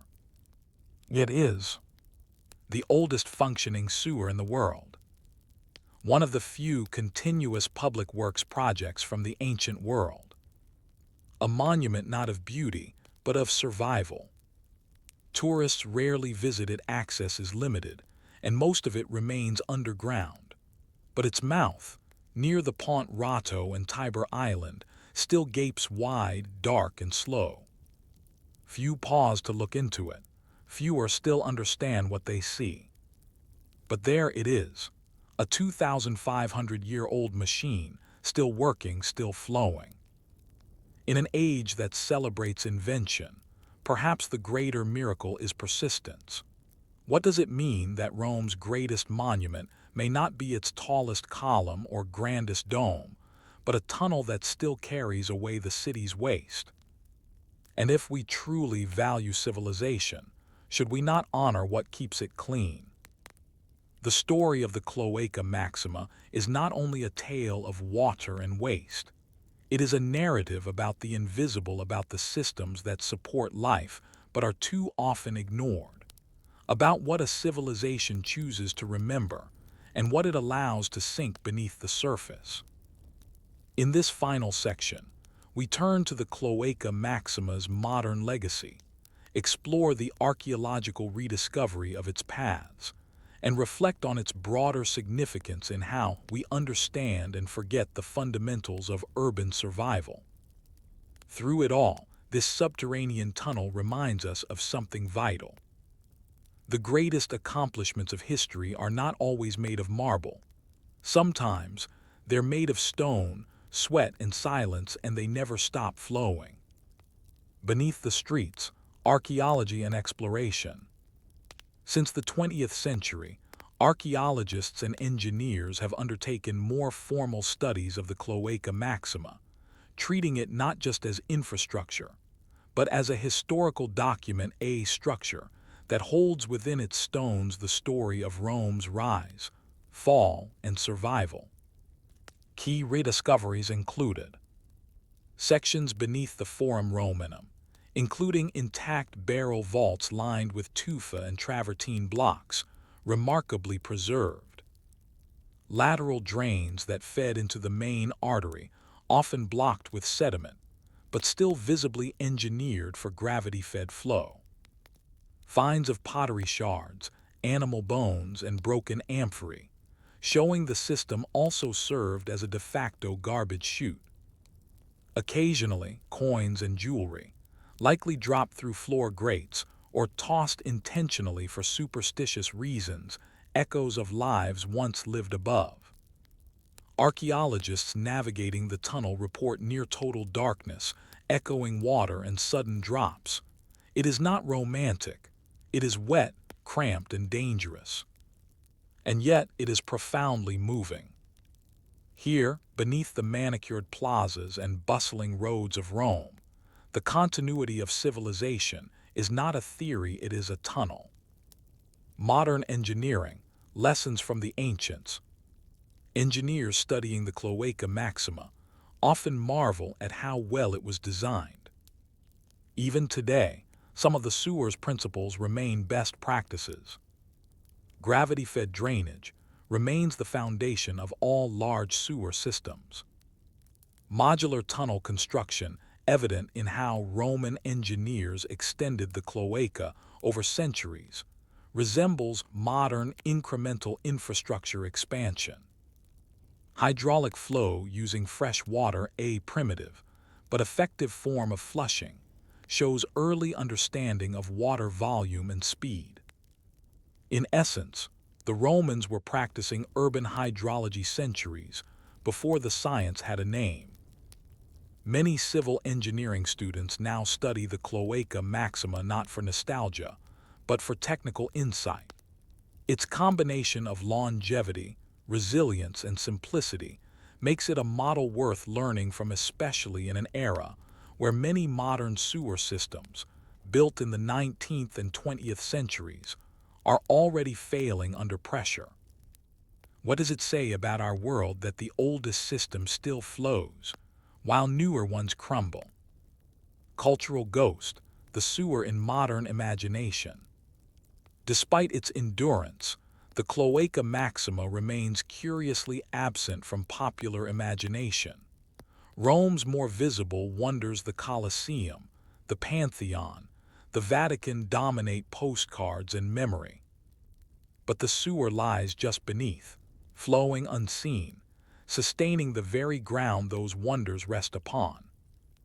Occasionally, the cloaca surfaces in novels about ancient Rome, often used as escape routes or secret passages. Films and documentaries, though rarely featured in depth. Urban exploration reports, where brave amateurs document their journeys into the underworld. In local Roman dialect, the term cloaca still carries meaning usually negative. It can refer to corruption, decay, or moral rot, but the original meaning was simply drain, a thing that cleans, not pollutes. There's irony here. The thing that kept the city clean is remembered only for filth. What the Cloaca Maxima tells us about civilization. If we truly pause to consider the Cloaca Maxima, a deeper reflection emerges. Civilization, in its most durable form, is not built on conquest or opulence. It is built on systems that make daily life possible. Fresh water, waste removal, food storage, roads that do not flood, markets that stay dry. The Romans, for all their flaws, understood this. The Cloaca Maxima was not a trophy, it was a necessity. Its builders are largely anonymous, its maintenance workers forgotten. Yet without them, there would have been no Rome. Every temple, every scroll, every emperor's decree, all of it depended on drains that worked. That lesson is easy to forget in a world of spectacle. But if we're honest, the things we depend on most are often the ones we never thank. Visiting the Cloaca Maxima today. For those who visit Rome today, the Cloaca Maxima is partially accessible at least from the outside. The main outlet where it empties into the Tiber is near Ponte Palatino, close to Tiber Island. A carved stone arch, dark and low, still gapes toward the river. During low water seasons, one can see its moss-covered stones, worn smooth by centuries of flow. Tourists don't often stop here. There are no admission booths, no selfie stations. But stand near the opening long enough, and you might hear it. The echoing trickle of a system older than any living culture, a machine still working. Occasionally, archaeological tour may access parts of the tunnel through the Forum or Capitoline Hill. But most of the system remains closed, a reminder that some of Rome's greatest treasures are not to be seen, but understood. Final reflection, a civilization's silent pulse. As we bring this story to a close, imagine yourself standing above the Forum Romanum. The temples, the columns, the statues, they dazzle, but under your feet something else moves, water, quiet, constant, cleansing. The Cloaca Maxima still flows as it has since the days of kings and consuls. It has outlived emperors, outlasted religions. It has endured the fall of the Republic, the fires of Nero, the invasions of Goths, the decay of centuries. And it has done so not with glory, but with purpose. It is, perhaps, the most honest monument Rome has ever built. Not a boast, not a triumph, but a commitment to the idea that civilization must manage what it does not wish to see. And maybe that is the true test of any great city, not how it celebrates itself, but how it cleans up after itself. Story 6. The Mithraeum of San Clement, Rome's subterranean cult of mystery. Beneath the cobbled streets of modern Rome, hidden below a 12th century basilica and under that, a 4th century Christian church, lies something older still, a temple to a forgotten god. Here, under layers of sanctity and sediment, in a small, dimly lit chamber, Roman men once gathered to perform rituals of sacrifice, initiation, and cosmic rebirth. They knelt not to Jupiter or Christ, but to Mithras, a deity born from stone, who slayed a sacred bull to create the world. This is the story of the Mithraeum of San Clement, one of the best preserved underground temples to Mithras in the Roman world. It is a story of hidden faith, of a cult shrouded in silence and secrecy, and of how belief, once burned into the hearts of Rome's soldiers and bureaucrats, was buried literally under the rising tide of Christianity. But before it was buried, it thrived, in shadows, in whispers, in sacred meals shared by torchlight. Let us descend. A cult of the Subterranean. To understand the Mithraeum, we must first understand the cult of Mithras, a mystery religion that flourished in the Roman Empire between the 1st and 4th centuries CE. Unlike state-sponsored Roman religions with public festivals, temples, and processions, Mithraism was private, exclusive, and always practiced in subterranean spaces, known as Mithraea. These were cave-like sanctuaries, often dug below ground or into existing structures. Modestly sized enough for 20-30 men to lie or recline on stone benches lining the walls. Decorated with cosmic symbols, often centered on the tauroctony, the iconic image of Mithras slaying a bull. Mithras himself was not a Roman god in the traditional sense. His origins lie in the Persian deity Mithra, though the Roman cult likely evolved independently, merging Eastern mystery traditions with Roman military values. Mithraism was Malonely, organized into 7 ranks, each associated with a planet. Focused on initiation rituals, secret handshakes, passwords, and symbolic meals. Its secrecy was both its strength and its undoing, because Mithraism left no sacred texts, no central dogma, and very few inscriptions. We know it primarily through its architecture, iconography, and the few references by outsiders. It was never meant to be public. It was meant to be experienced in darkness. San Clement, a basilica with a basement. The Basilica of San Clement, located just east of the Colosseum, appears at first glance like any other Romanesque church. Its nave is elegant, its mosaics golden, its choir stalls carved with care. But San Clement is not just a church, it is a vertical history of Rome, layered like geological strata. Beneath the 12th century structure lies a 4th century Christian basilica, and beneath that, a 1st century Roman building, once part of a wealthy home and later used for industrial purposes, including a mithraeum.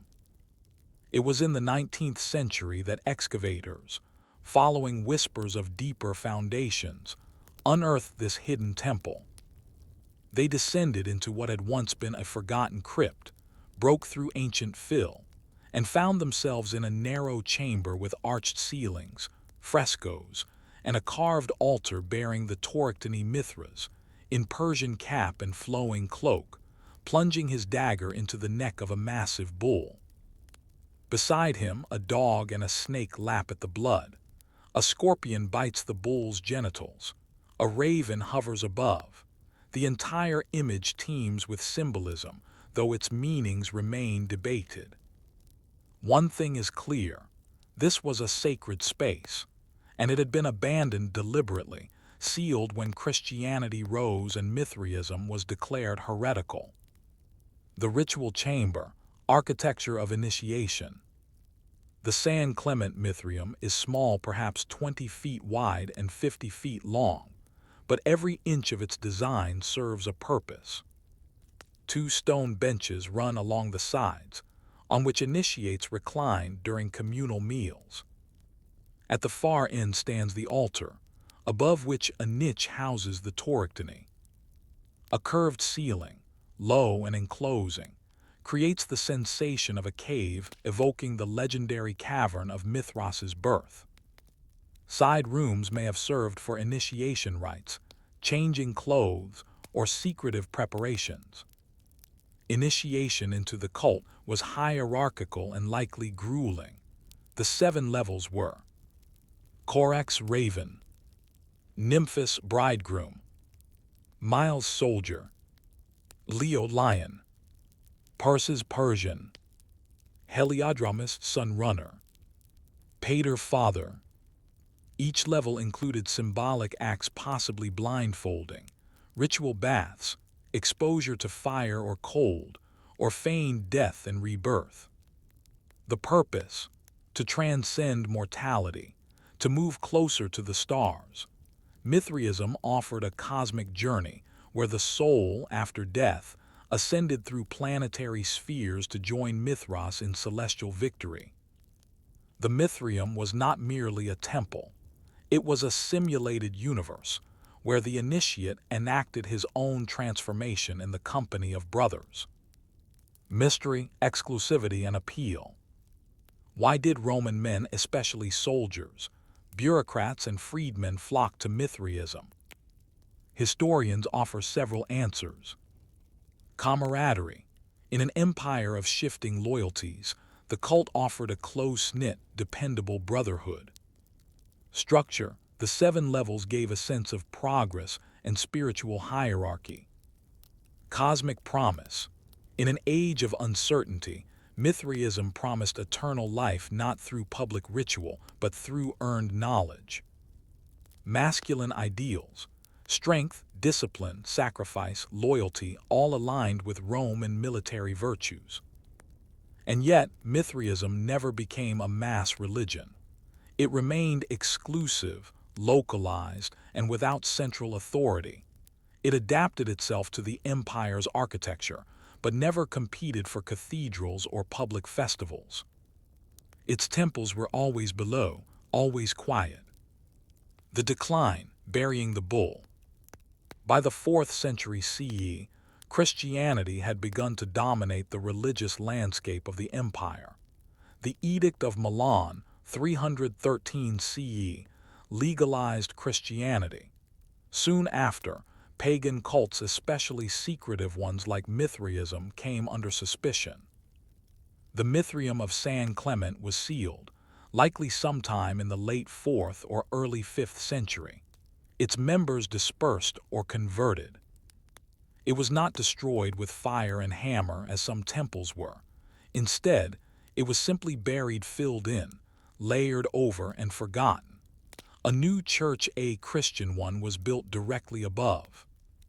In a strange way, the Mithraeum was preserved by this burial. Its walls did not collapse. Its altar was not smashed. It remained intact, frozen in darkness like a forgotten memory that no one dared confront. And above it, the city carried on.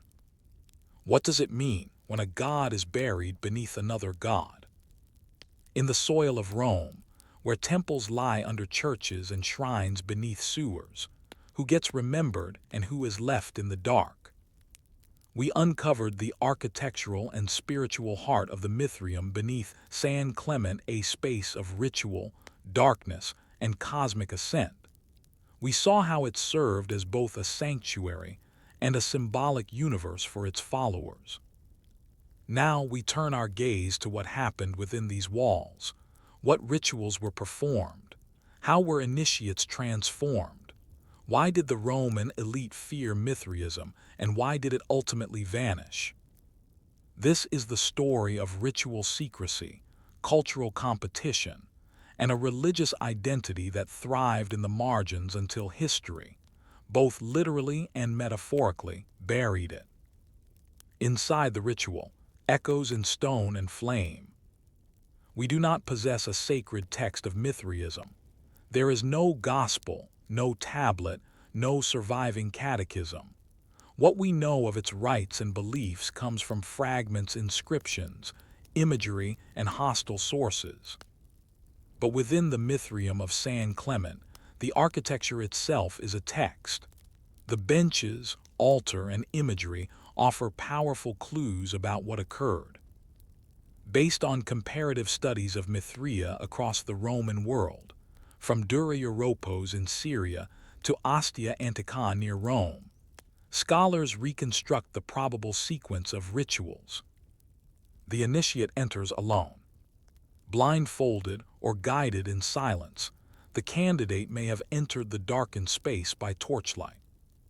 The narrowness and low ceiling created a sense of isolation and claustrophobia, symbolic of rebirth.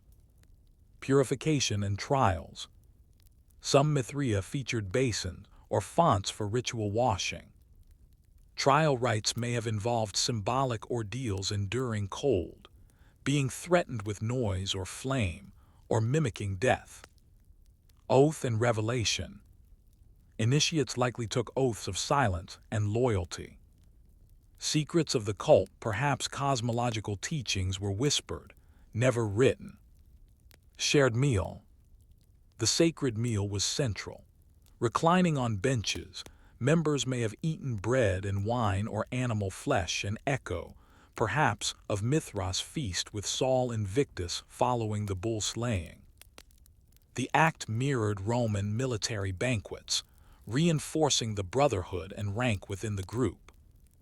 Ascent through the ranks. Initiates passed through 7 levels, each with trials and regalia.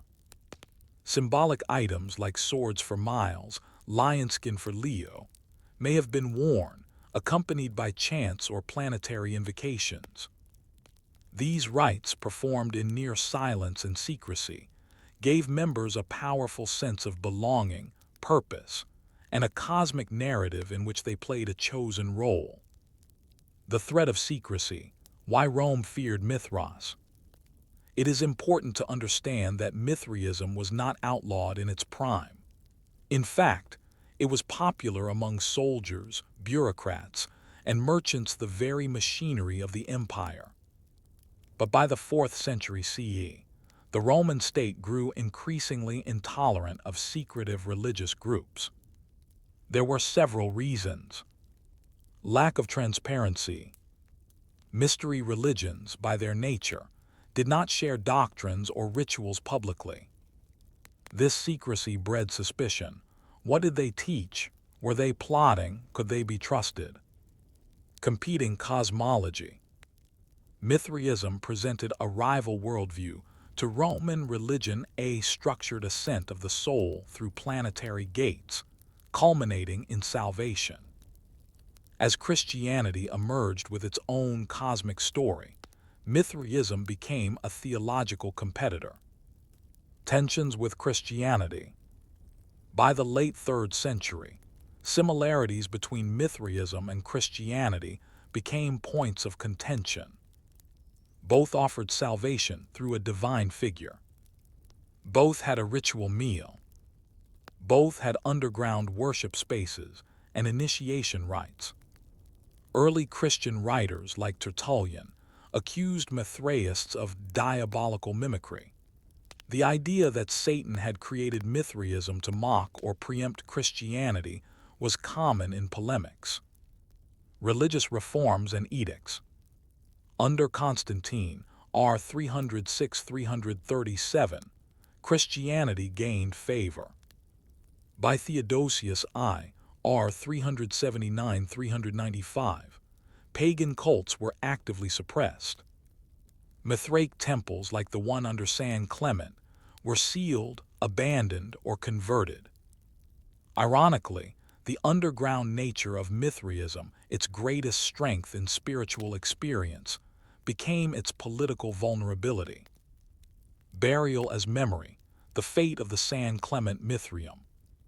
When Christianity rose, it did not always destroy what came before. Often, it built over it both physically and symbolically.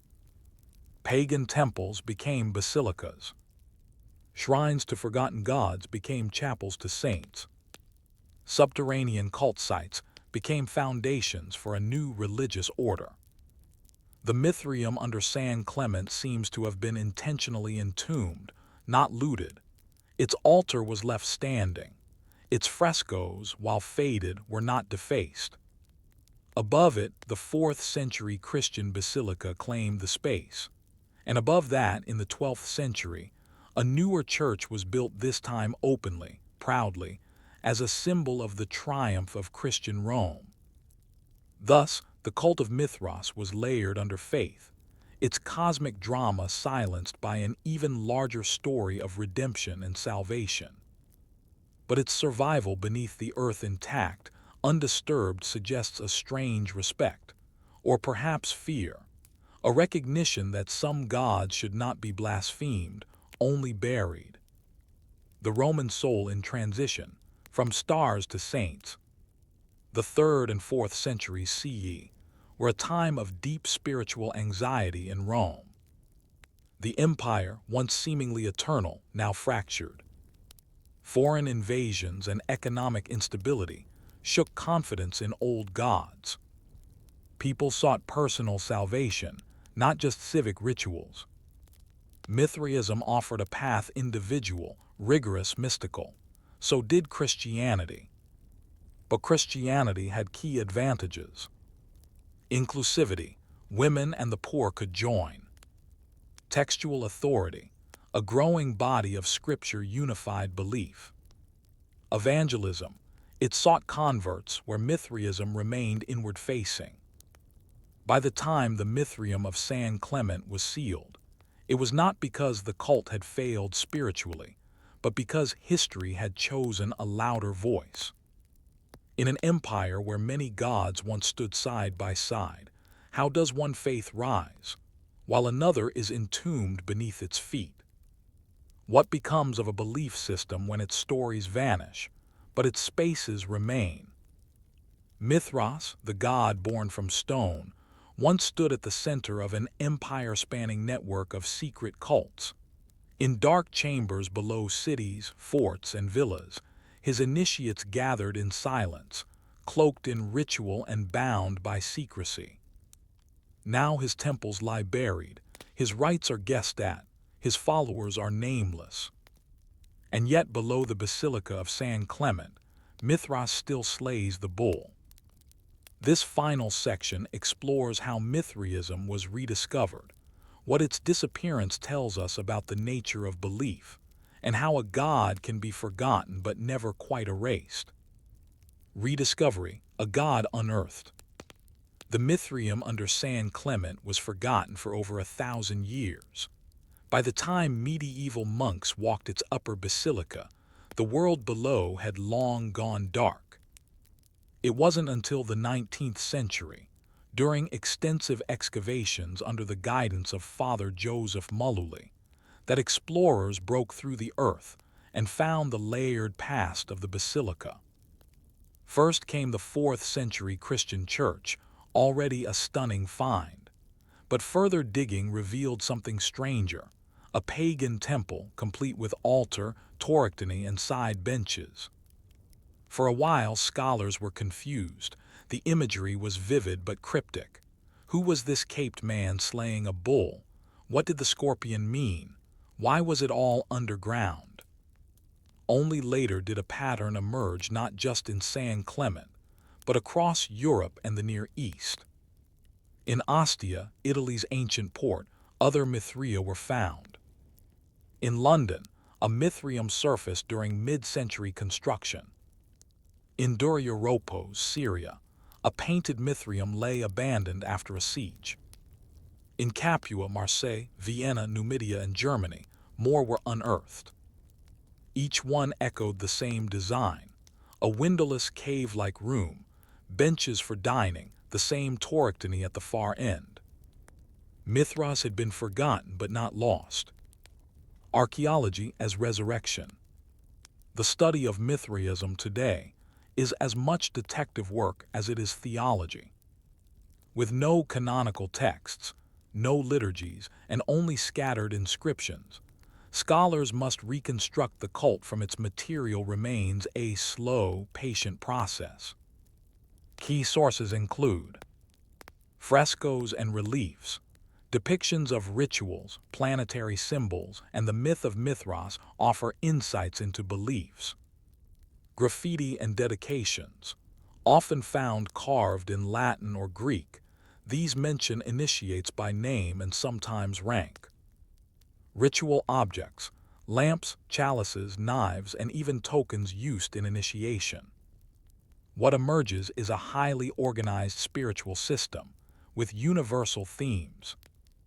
Cosmic order, the soul's journey mirrored the heavens. Brotherhood, social rank echoed cosmic rank.